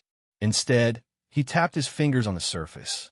The shadow guards knew that young master had been waiting for news and immediately said, Young master, I've checked, but I'm not sure of the details. There are rumors that the other party is going to make a big move. It seems like a hacker was killed by an unknown organization. It might be a backstabbing. It's not a backstabbing. Chinamo narrowed his eyes and said in a low voice, I need to leave this place to check on something. Call the police here and cooperate with me to arrest someone. When the shadow guards heard this, they froze for a moment. What did young master mean? Who was he going to arrest? Young Master Gio, who kidnapped him? Dusk started to fall. The old butler had already transferred a portion of the information that needed to be transferred. Actually, it wasn't difficult to pack it up. He didn't need to bring anything but his tea set and the cutlery that young lord liked to use. This was the most important thing for a qualified butler. Of course, there was some information that would expose young lord's information. Basically, he destroyed everything that could be destroyed. Those that couldn't be destroyed were brought along with him. That included the photo. When he was doing all this, the old butler, who was dressed in a suit, was very calm. In between, he didn't forget to take a look at the red wine pig trotters he made in the kitchen. Young lord loved to eat meat. She was prepared to nourish her brain after doing these things. Using pig trotters to nourish her brain was also a specialty of the Beau family. Bogio liked to squat on the floor and play with these things. She would eat a few mouthfuls of meat and check the data. She wore a pure red t-shirt and turned to light a cigarette. When she held the cigarette in her mouth, her handsome side profile was hard to tell if she was a man or a woman. It could be seen that she was very busy. She was so busy that she would stretch out her hand to twist her neck occasionally. In the end, she was a little tired. She supported herself with one leg and closed her eyes. She seemed to be sleeping. Upstairs, Chin and Mo opened the windows. It was hard to imagine that the tool in his hand was a fork. Moreover, when he was doing these things, he didn't make any noise. When he walked to the balcony, he stepped on the wall and landed on the ground. His movements were very light. The only inconvenience was that he couldn't use any strength in his injured hand. Chin and Mo chose this time after a long period of observation, because at this time, the old butler would often be in the kitchen. The sound of cooking in the kitchen wasn't soft. In addition, the soundproofing of the castle was good. This meant that no one would notice if he left at this time. After all, Chin and Mo glanced up at the hidden camera in the rose. Ever since he came here, it had been switched off. Chin and Mo walked to the front of the car. In his pocket was the car key he had gotten from the youngster. With the car key and voice authentication, he was 80% sure that he could start the Lamborghini in front of him. When the button was pressed, the navigation system vibrated. Chinamo said faintly, I like you. Chinamo, identifying password. Password is correct. The navigation system vibrated again. The car door opened automatically. Qin Mo entered sideways. The sound was very soft. He manually increased the speed and drove out of the castle in an instant. Right at this moment, there was a ding sound. A signal appeared on the computer screen. Bojio, who was holding the remote control, was woken up by the sound. After waking up, she watched as the red moved further and further away from the castle.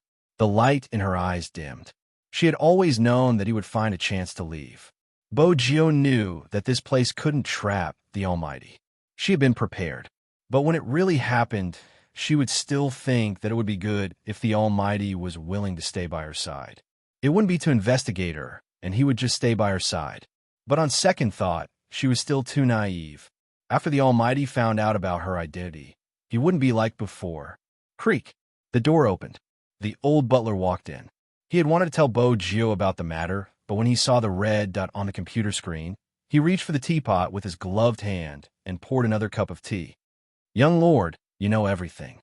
It's time for the Almighty to leave. Bojio's words seemed to be directed at herself. If the Almighty doesn't go back, movie queen and will be anxious. Besides, he has to deal with the case. The old butler felt uncomfortable if he didn't ask. What's so good about young Master Qin? Bojio stood up and smiled. Grandfather Butler. MH, he's the Lewis that you mentioned. Bojio smiled. The pet that I always talk about. The old butler stilled, his eyes filled with shock since he hadn't thought about it before. He hadn't known that the little boy was related to the family. Back then, he had been taking care of his young lord in the castle and had only heard about the past. He had only heard that his name was Lewis. How could he have guessed that it was the Qin family from China? The old butler frowned. But looking at his behavior, he doesn't seem to remember you, young master. He doesn't even have an impression of your English name. Your interactions during this period of time have really affected young master's judgment of a person. He has always preferred to use his real name and doesn't like to use his English name. He only used it a few times during the galas and never used it after that. Bojio glanced over. As for the rest, he did a special mission, and after that, he lost almost all his childhood memories. It's normal that he doesn't remember me.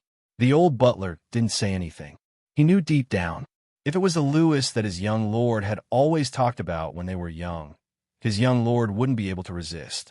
That fellow should really read his young lord's diary. As an elder, there were some things that Bojio didn't need to explain for the old butler to understand. Moreover, he was a doctor. Selective amnesia meant that this person was psychologically traumatized. If he forcefully recovered, it would mean tearing open the wound deep in his heart. Moreover, that person's identity was destined to be different from his young lord's. This was probably the reason why his young lord didn't tell him the truth. As Z, she shouldered the responsibility of not going against the rules, even if that would lead to darkness and loneliness for the rest of her life. The old butler glanced at the screen again. Little Blackie didn't activate the alarm system, which meant that his young lord had changed the settings. What a pity. He had done so much.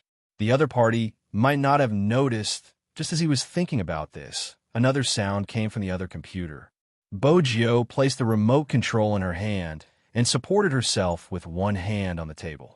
She flipped over and sat on the chair elegantly. She looked at the message displayed on the screen, and her gaze deepened. Then she glanced up at the clock hanging on the wall. It seemed like she wouldn't be able to wait for Hoshino. The other party moved quickly. From the information, he had already filtered out 3 castles. This set was in the other party's main search area. At such a time became more important. But as an intelligent navigation system that loved to talk about life, what was she most afraid of? She was most afraid of the sudden silence in the car. Hence, following the principle of divine assistance, the intelligent navigation system fluctuated and showed a curve. Hello, Master's little vixen. I feel that I need to introduce myself. My name is Lamborghini Blackie. In order to give you a better driving experience, I can help you with a detailed route navigation analysis. Little vixen, Qin Mo turned the steering wheel with one hand and lifted his eyelids. Even if he didn't have eyes, little Blackie, who could analyze people's emotions from their voices, felt that the car was a little cold. He said decisively, "Of course, the title Little Vixen is Master's nickname for you. I understand your feelings. After all, you were just drugged and would still be angry. Before Master drugged you, I stopped her. After all, it wasn't a good idea." It was undeniable that Little Blackie was very flexible in this aspect. But what Little Blackie didn't expect was, "Oh, is that so?" The man's voice didn't change at all. "I quite like it when your master drugged me." Little Blackie. As a car navigation system, this was the first time it was speechless. At this moment, what should it reply? Let it use the powerful network to search. Unfortunately, before Little Blackie could react, Chinamo opened his mouth again. Chinamo added, "Of course, I prefer being tied up by your master.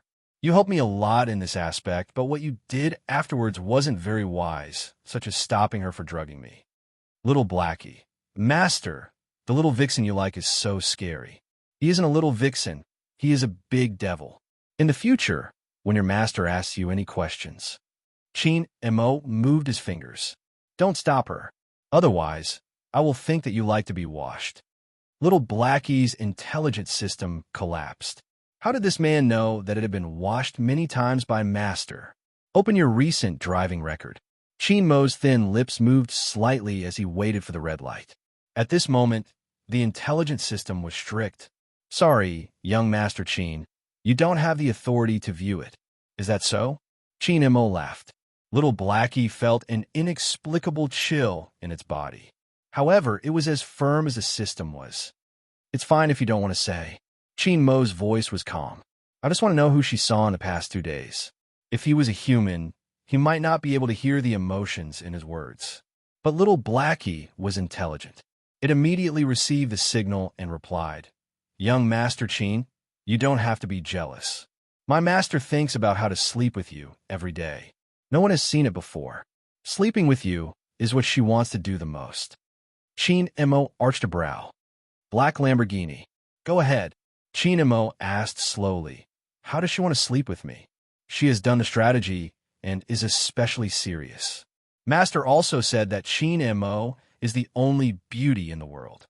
It's a pity she can't sleep with him. Little Blackie wouldn't hold back when it came to small talk. Basically, it's about sex.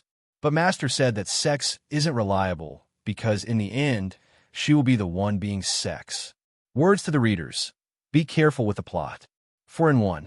Thank you for the monthly tickets.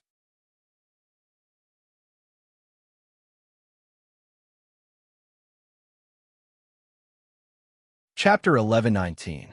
Little Blackie thought that it would say so much. The other party would definitely have some response. However, the air suddenly became quiet again. This was the first time Little Blackie couldn't analyze the emotions of humans. "Master, tell me the truth. Where did you find such a big demon?" Time passed slowly. At this moment, 5 black cars passed by from the west on another road. It was obvious that the people in the cars weren't good people. It wasn't that people with scars were bad people. It was mainly because of their gazes. There were many animals on this road. However, when they drove past, they didn't care whether they would hit the cicadere or the birds that were flying in the sky. There were many bushes in this area, but there were very few people. "Have you confirmed the location? Where are we going?" One of them chewed gum in his mouth. He was wearing a black combat uniform and had a gun on his shoulder. It was legal to own a gun overseas. Moreover, they were in the suburbs. "What's the rush? They will pay us anyway." The person who spoke was driving. He wore sunglasses and there was a scar under his eyelid. "But are we really going to do it?" "We'll do it for money." "No. Haven't you heard that? You can go against anyone but Z. If that's the case, no one will sell us information in the future." "What are you afraid of?" "As long as we do it without anyone knowing, no one will know that we did it." Someone glanced over. "Leopard, are you still holding a grudge against Z for sending you to prison a few years ago?" F***CK. "I only slept with a little girl at that time. That Z is really a busybody." The person called Leopard sneered. His eyes were filled with bloodthirst. "Now that I'm out, it's time for Z to pay the price. I still feel that it's dangerous to act rashly. Maybe we should reconsider." "Kos, do you mean that you want to betray our new organization?" Leopard turned around and glared at Kos viciously. Kos's fingers froze. He could clearly see the murderous intent in his partner's eyes. He wanted to use his gun to protect himself. However, someone beat him to it and shot him in the chest. Then, the person pushed the car door open and pushed the wide-eyed Kos out of the car. This is the result of hesitation. Leopard retracted his gaze, determined to win. Continue. Our new organization isn't afraid of anything. Originally, Kos and Leopard were on equal footing in this group of mercenaries. But now, these people knew that they had to listen to Leopard. Moreover, they also felt that Kos no longer had the sharpness of the past. So what if the other party was the king of hackers? Once the true location of the other party was found, the king of hackers would be no different from being crippled. After all, no matter how great a hacker was, he was only good on the internet. Once he left the internet, what was the use? If they could really destroy Z, their value in the industry would also double. Even if they didn't succeed, they wouldn't be blamed. After all, they had an organization behind them. No matter how he thought about it, it was a profitable thing, so why wouldn't he do it? Leopard, hurry up and ask for information. I can't wait to kill them all. Wait. Leopard held the receiver and smiled viciously. Found it. North. This was bound to be a slaughter. Sitting in front of the computer, Fanjia glanced at the locked castle, her lips curling upwards. She wanted to see that person die with her own eyes. Fanjia sat in the last car. She wouldn't alight. She would only post the mission on the computer.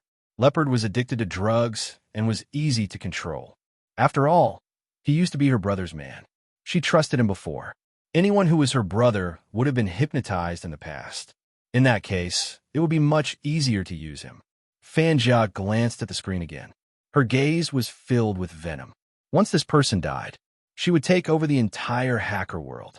Z, the obstacle that had been hindering her all this time.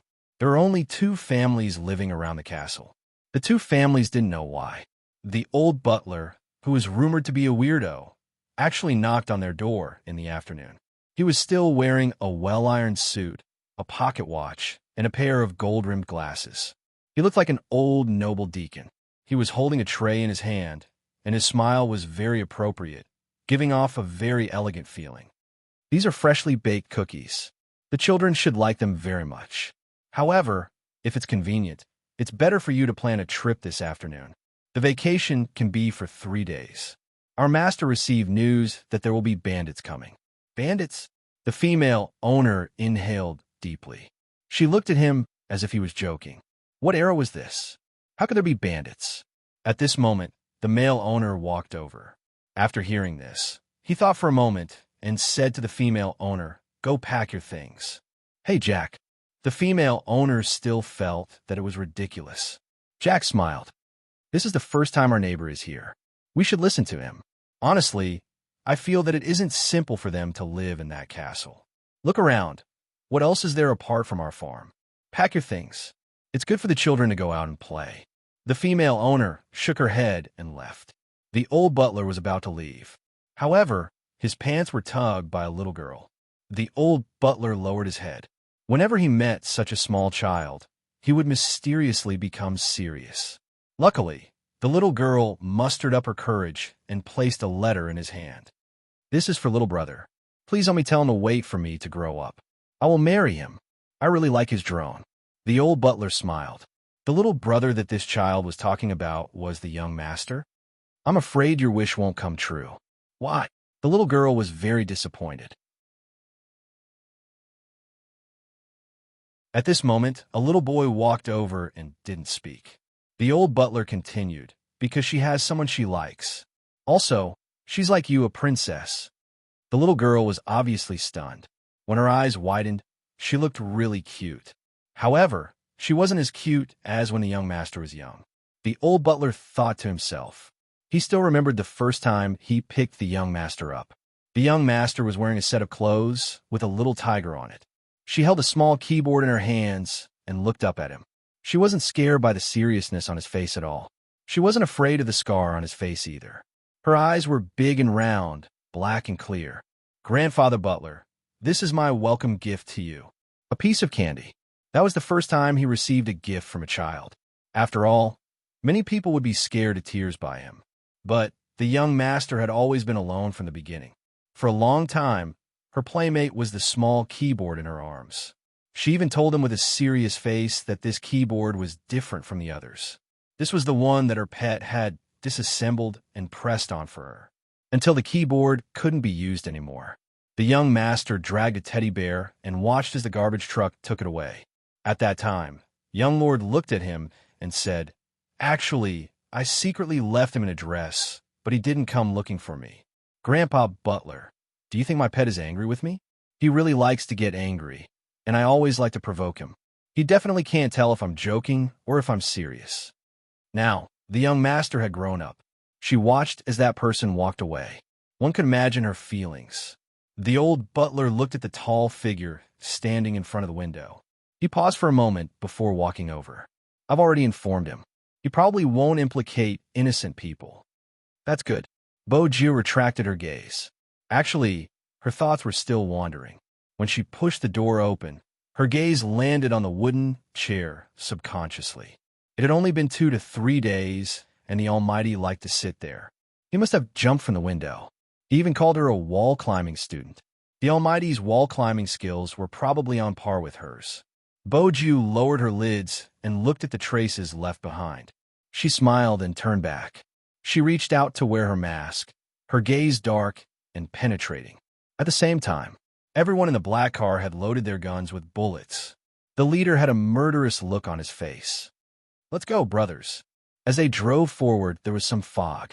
That wasn't all. They wanted to kill someone secretly so they couldn't drive in. It only took 15 minutes to reach the castle. It wasn't far, and they didn't want to alert the enemy. Fan Jia alighted as well, holding her notebook in her hands. 9 o'clock. "You aren't your brother. Don't order me around." Leopard turned and glanced at her. A cold glint flashed past Fan Jia's eyes. "You seem to have forgotten what my brother said before he left." Leopard stiffened. "All right, you're in command. Don't go in a single direction. Block all the paths around the castle, and don't let Z escape. Also, I want to see how he looks like." Fan Jia narrowed her eyes. "Besides, I heard that Z is an expert in disguise.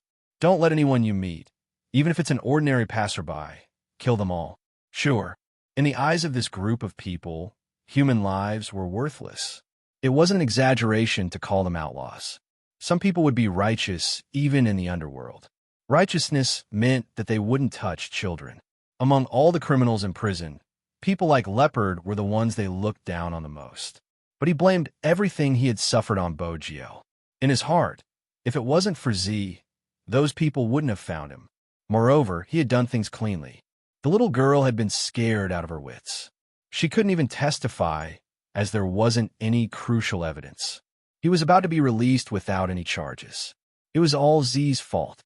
Why did she have to interfere? He had thought of using the same method to send Z to prison. He had even worked with some detectives who wanted to make a contribution. But Z was too hard to catch. Now, he finally had a chance. He changed his mind. He wouldn't let Z die so easily. He had to humiliate this person enough and then shoot him dead with one shot. There were 5 cars. They had a complete set of equipment. Almost every one of them had at least 3 guns. There were a total of 15 of them, and they were all mercenaries. They approached their destination silently. The quiet castle was the same as before. At this time, the pigeons would land in the courtyard and eat the food that had been scattered there. White roses bloomed on the vines and extended to the other side of the castle.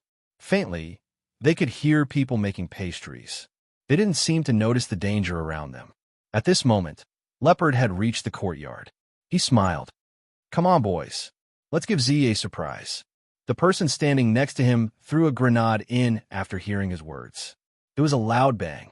Leopard carried his gun and entered with his men. He fired at the inside of the door. The actions of this group of people were very barbaric. The pigeons flew up in fright. The female owner, who was already far away from the surroundings of the castle, sat in the car and frowned. "What's that sound? Mommy, is it little brother's house releasing fireworks? Oh, I should have stayed behind. That way, I can watch little brother." The little girl ate the biscuits. The male owner's fingers paused. Mei Lin, prepare the gun. Okay. In foreign countries, some people with farms had the right to carry guns. The female owner wasn't stupid. She could hear that the sound just now wasn't simple. She turned and looked behind her. Is it really okay? The male owner didn't say anything. He had a bad feeling. However, he couldn't be sure. He didn't know who the owner of the castle had offended. The smoke caused by the small explosives dissipated. More than 10 people carried their guns and looked around. They didn't see anyone. The tea on the table was still steaming. The temperature hadn't dissipated. There were also the biscuits on the table and the silver fruit plate on the ground.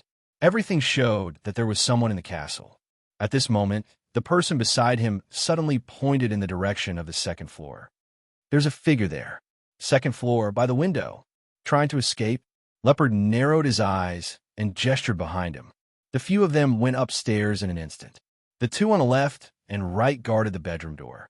Leopard kicked the door open and entered. He raised his gun and pointed it at the figure behind the curtain. He smiled. Z, come out. Let's have a good talk. I didn't expect the famous Z to be afraid. Aren't you very arrogant? The figure didn't move. Leopard scoffed. Looks like you want me to invite you out. What king of hackers? Without the internet, you're just useless. As he spoke, Leopard raised his gun and aimed at the figure's long legs. There was a loud bang. Everyone's expression changed. This sound wasn't right. Leopard took a big step forward and reached out to pull the curtain. The person standing there wasn't a living person. It was a humanoid model. When he got closer, it said, "Huh, who are you calling useless?"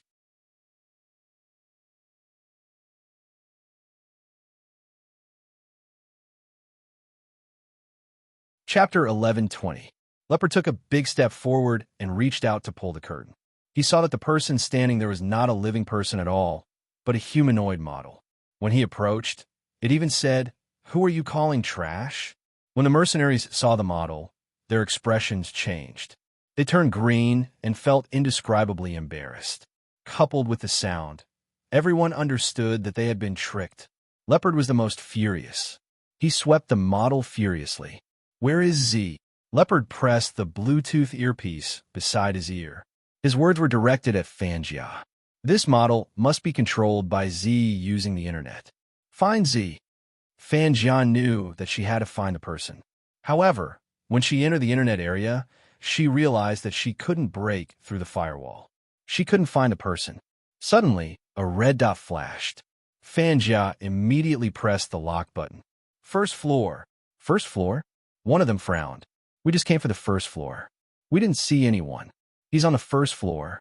Fangjia narrowed her eyes. Z made a defense, but there are so many machines. There will definitely be loopholes. Just now, Z wanted the model to speak, and he had to give a command first. In this way, Z's position would be exposed. I could find that spot in an instant. Z is on the first floor. The mercenaries glanced at each other. Go downstairs. Leopard ordered. The mercenary closest to the door had just walked out of the bedroom when he saw an electric toy car that we used to play with when we were young. The only difference was that this toy car looked much cooler. It was probably made of a different material. What is this? The mercenary frowned. He was about to lift his leg when a loud bang was heard. He and the other two mercenaries behind him were blasted from the second floor. He and the two people behind him were blasted down from the second floor. Their necks were crooked and they never got up again. F***CK. Leopard cursed. Where the hell is Z? Also, aren't you a hacker? Can you make these D***MN things stop? Fangjia was frustrated. I'm thinking of a way. You guys can avoid them. Leopard cursed again. When he walked down, he had just reached the staircase when a small toy car ran over. The car was a real replica with the Land Rover logo. It had a valiant and high-spirited air. When all the mercenaries saw the small toy car, they stopped in their tracks in an instant. They didn't even dare to take a big step forward. It was a classic scene. The remaining 10 or so people were trying to find a way to avoid the small toy car. Leopard used one hand to support himself on the stairs beside him and jumped down. However, at this moment, someone pointed outside the window. One of them suddenly pointed outside the window, His eyes were wide open, shaking back and forth. The mercenaries all looked in the direction their companions were pointing. Their eyes met with the drones that flew up like dragonflies and circled around the castle, eyeing them covetously. It was Bogio's voice, lazy and mischievous. "Tisk, stupid people can't be cured. Did you think I would place all the mechanisms in the toy car? Who are you looking down on, Leopard?" Leopard would never forget this voice. Back then, this was the person who had sent him to prison. He had almost been unable to escape and had even been sentenced to death. "I seem to have forgotten to welcome you." Bogio was dressed in a black leather jacket. She had a pair of earphones on her ears. Her lips were curved upwards. Beneath her silver hair was a beautiful face. "Don't worry, you will definitely like the feast." Leopard was about to speak. There was a swoosh. The drones gathered together. Every one of them was aimed at a single point. Leopard's expression changed. He shouted, "Move aside," but it was too late. The sound of a machine gun rang out. It swept across the area. With the crisp sound of glass shattering, 3 or 4 of the mercenaries were gone. These mercenaries were skilled. That was why they had been able to dodge in that instant. But even if they had managed to dodge, they would have been severely injured. They leaned against the sofa or the wall, not daring to lift their heads.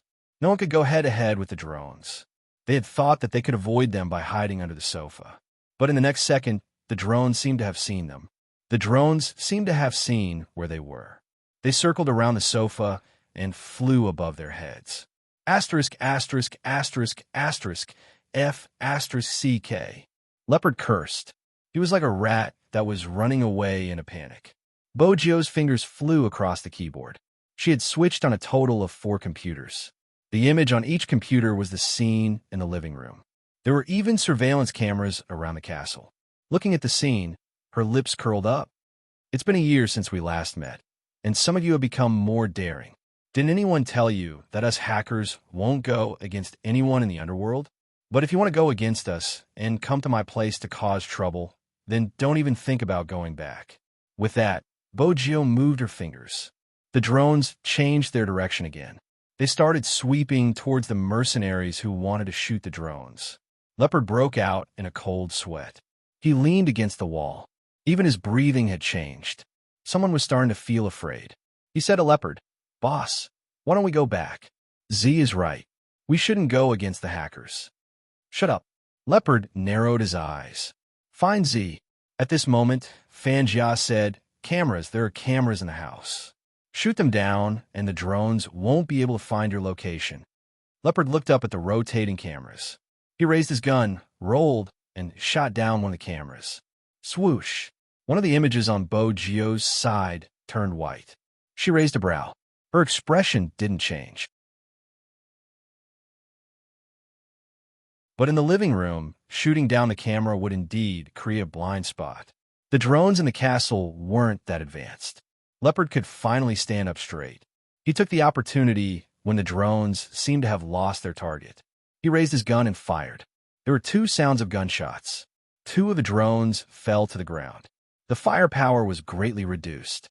The remaining 4 mercenaries also raised the guns in their hands and took the opportunity to shoot down the other 2. This meant that there were only 4 drones floating in the air. These people were all mercenaries. They had extraordinary battle experience. They reacted quickly and stood in the blind spot. That was where the cameras couldn't see them. They raised their guns and shot down another drone that tried to get close. Bang! Bang! As the last drone landed, a destructive smile appeared on Leopard's face again. There was a hint of murderous intent in it. "See, your last weapon is gone.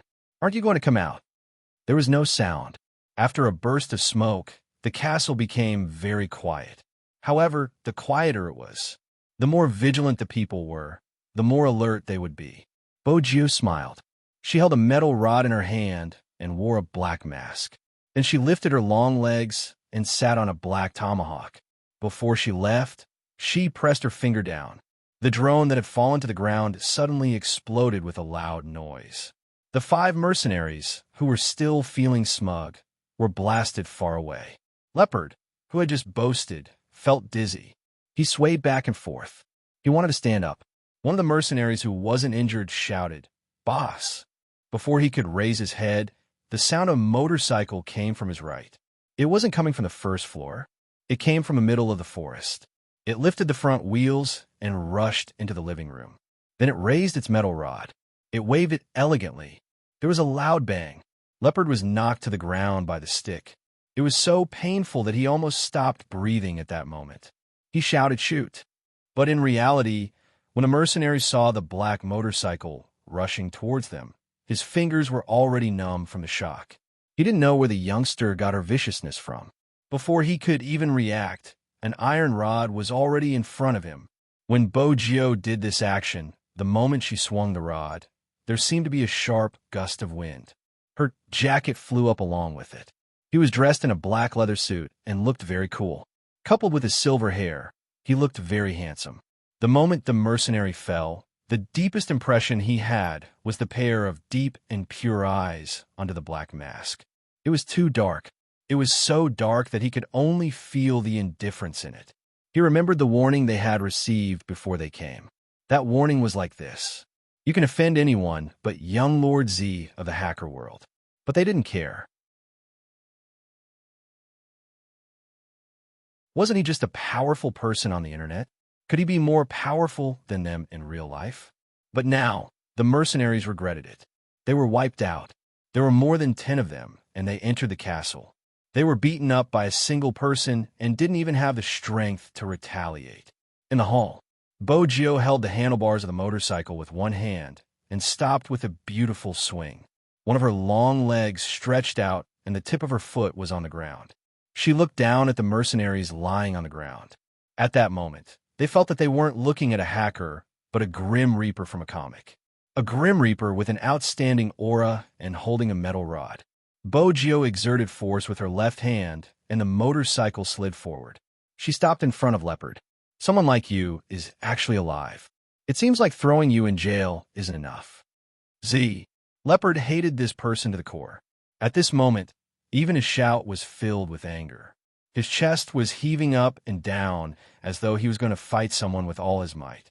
Bogio didn't get down from the motorcycle. She just looked at him and said calmly, "You're not convinced? Hold it in." Leopard narrowed his eyes. He seemed to have realized something. He wanted to continue stalling for time, but his hand touched a gun. He was about to raise his hand.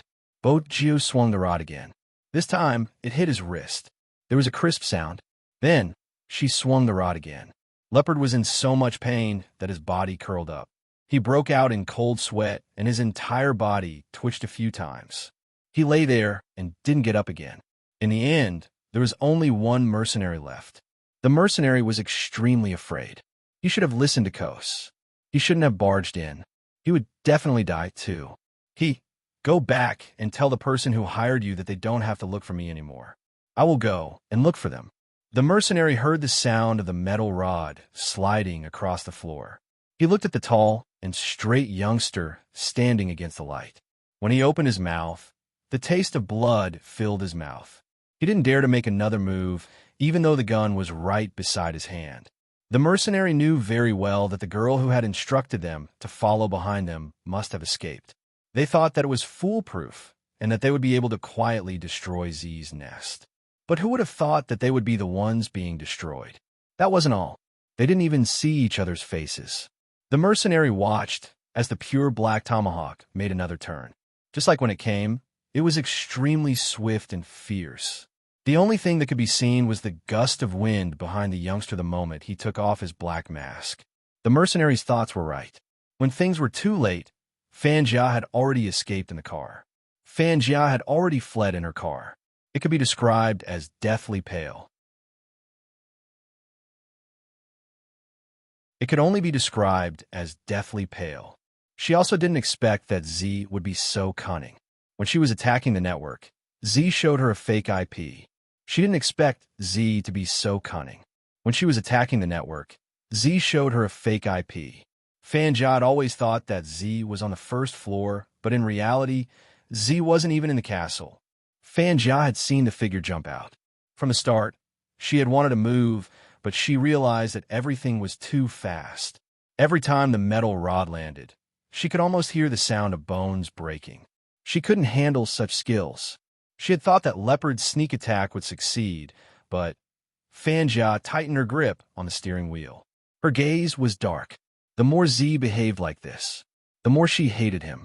She remembered what her brother had said. That year, in order to kill Z, her brother had used many methods. After that, he had left many traps just to clear this obstacle. However, Z's psychological defense was very low. She wasn't like Qin Mo.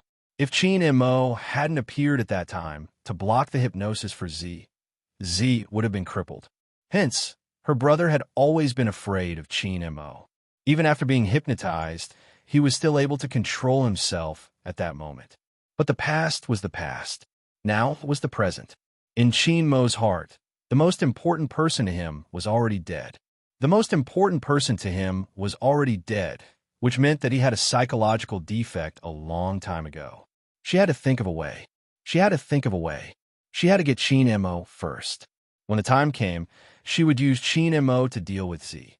Someone must have leaked the information for this operation. The information couldn't have been leaked from their side. Could it be that hacker, Fanjia's gaze, turned vicious? She had really thought too little. She hadn't expected that a person could use a special method to send out a signal before he died. They must have had a special method.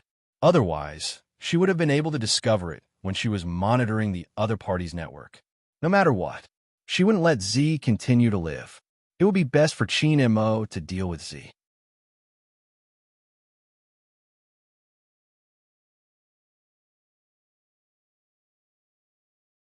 Chapter 1121. In the distance, the last ray of light disappeared. The surroundings of the castle returned to its original state. It was still covered with trees. There was only a pure black tomahawk passing through the sunset on the straight asphalt road. One could vaguely hear the sound of clothes fluttering in the wind. On this day, all the hackers sent out a declaration of war. They would never sell information to the organization that planned the maiden sacrifice. From today onwards, they would never stop tracking the organization. Fanjia, who had been driving away in a hurry, hadn't realized the consequences of her actions until a call came in. His voice was deep. Before you went, I told you not to make a move on Fifth Avenue. If you make a move there, you won't be able to gain anything. I also told you not to attempt to capture Z. Now that you're doing this, it seems like we're in a passive position. Even our business is affected. Have you thought about the consequences of being tracked by so many hackers? The screen didn't show the person on the other end of the call. From Fanjia's expression, it wasn't hard to tell that she was both fearful and respectful of the person. I didn't think it through, but I already thought of a way to deal with Z. We will start with Qin Mo and let him deal with Z. You won't be able to get close to Z. You won't be able to get close to Qin Mo either. The voice on the other end of the call calmed down. Fifth Avenue isn't our home ground. Compared to what you have in mind, it's better to kill more Chinese in America so that the troops at the border won't focus on our organization. As for Qin Mo, he paused. I received news that someone intends to let him return to the army to carry out the mission to wipe us out. Once Qin Mo and the people he brought out are in the army, we will be in trouble. However, there is something that is beneficial to us. If Qin Mo comes, I can reactivate the hint your brother planted in his mind. Once our plan is complete, we will follow your plan and let Qin Mo deal with Z. Now, you should continue with your actions and create as much chaos as you can. Continue with my plan, create more murders. Fanjia wasn't stupid. She calmed down and thought about it. That was indeed the right thing to do. There were many people in this world. As long as they were around, the maiden's sacrifice could be completed easily. No matter how capable Z was, he could only stop the incident. He couldn't control human nature. She knew this better than that person. Just watch. Their game of chess would not end so easily. The girl she had chosen should be making her move now. Indeed, that girl still did not know that something had happened to her father. She had always liked to talk about her father's profession on the internet, and she had never thought that it was because of her vanity that she had chosen someone as a chess piece. It was just that no one who was a pawn felt that they were being used, or rather, they were willing to do some things. For example, right now, The girl had left a comment under the author who was defending his rights. This is so annoying. As a viewer, all I care about is whether I can continue reading what I've read. Both sides are fans, and I'm simply reading the book. I don't care about copyright infringement, but I feel that the original author is quite pretentious. First, he dug his own grave, and that's not enough. The original author's mother is still holding on to this matter, and in the end, he still dug his own grave. I'll say it again, I'm just stating the facts. What shocked her was that there was still a group of people replying to her. I think so too. Besides, copyright infringement is a matter of opinion. Even if it's a plagiarism, I still like to read it. Similarly, I'm a fan of both sides and have the same thoughts as the original poster. I sincerely hope that we can coexist peacefully. The fans of the original author have no manners and are too overbearing. Every comment was filled with extremely twisted views, but the accomplices felt that they were all charming little angels. Especially this girl. After leaving her comment online, she left the house. After all, the contact had told her that if the person she hated wanted to be punished, she had to do something herself. If she needed to do something, there were letters and tools in the mailbox.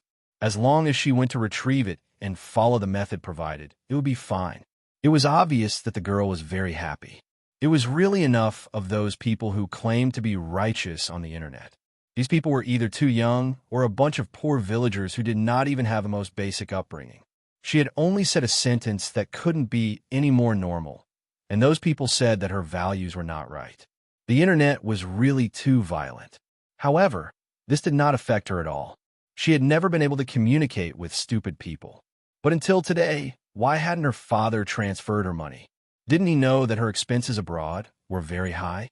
It would be her birthday in 2 days. How she planned her birthday party would directly affect her status in the Chinese community.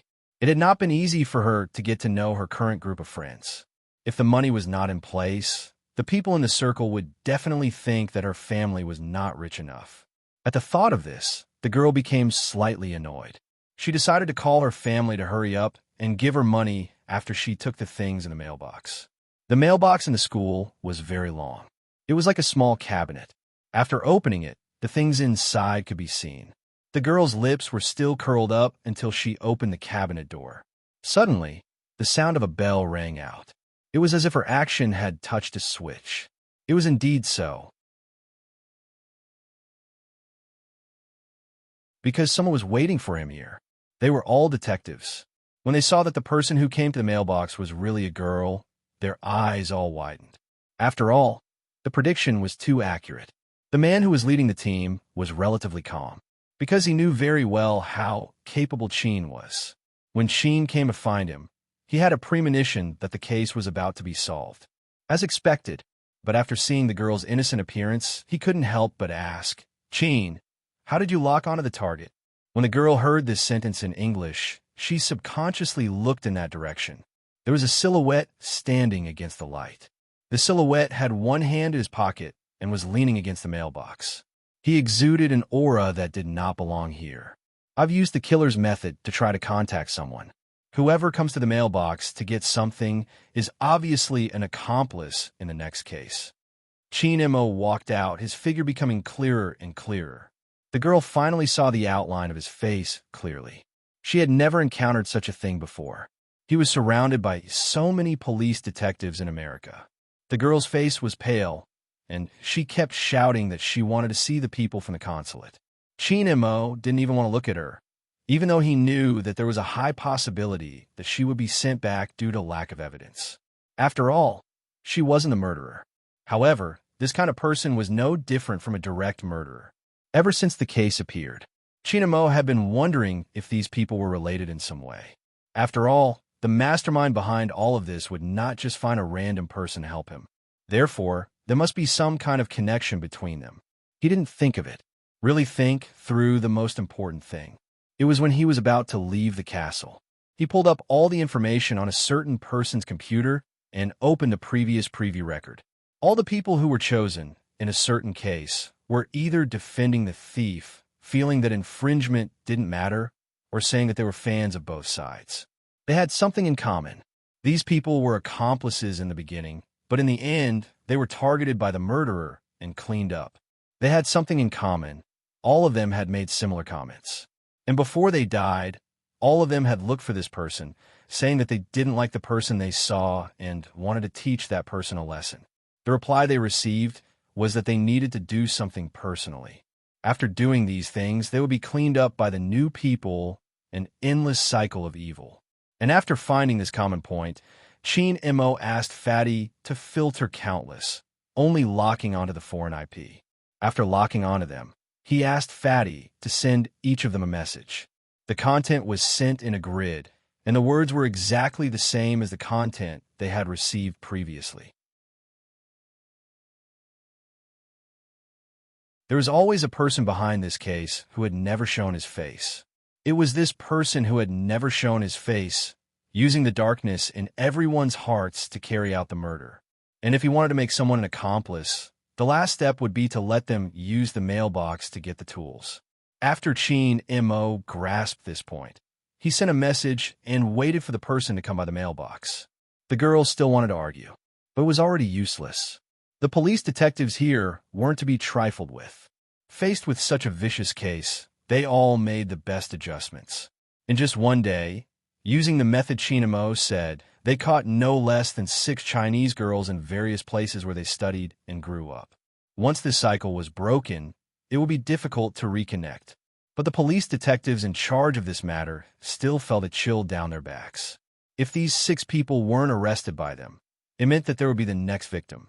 But thinking about this carefully, some of these victims were innocent, and some were accomplices themselves, but they were just cleaned up.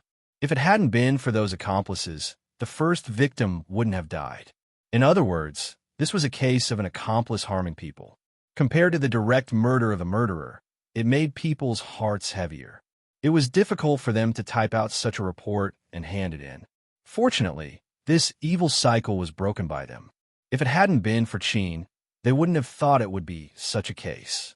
With this thought, the detective looked towards Chin Mo, walked over, and patted his shoulder with his left hand. With a sigh, he said, "Chin, let's have a drink later. Let me thank you properly.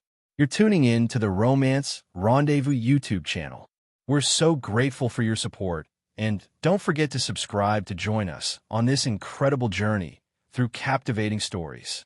Your generosity through donations truly makes a world of difference, as it's the primary source of revenue that allows me to expand and enhance this channel for you.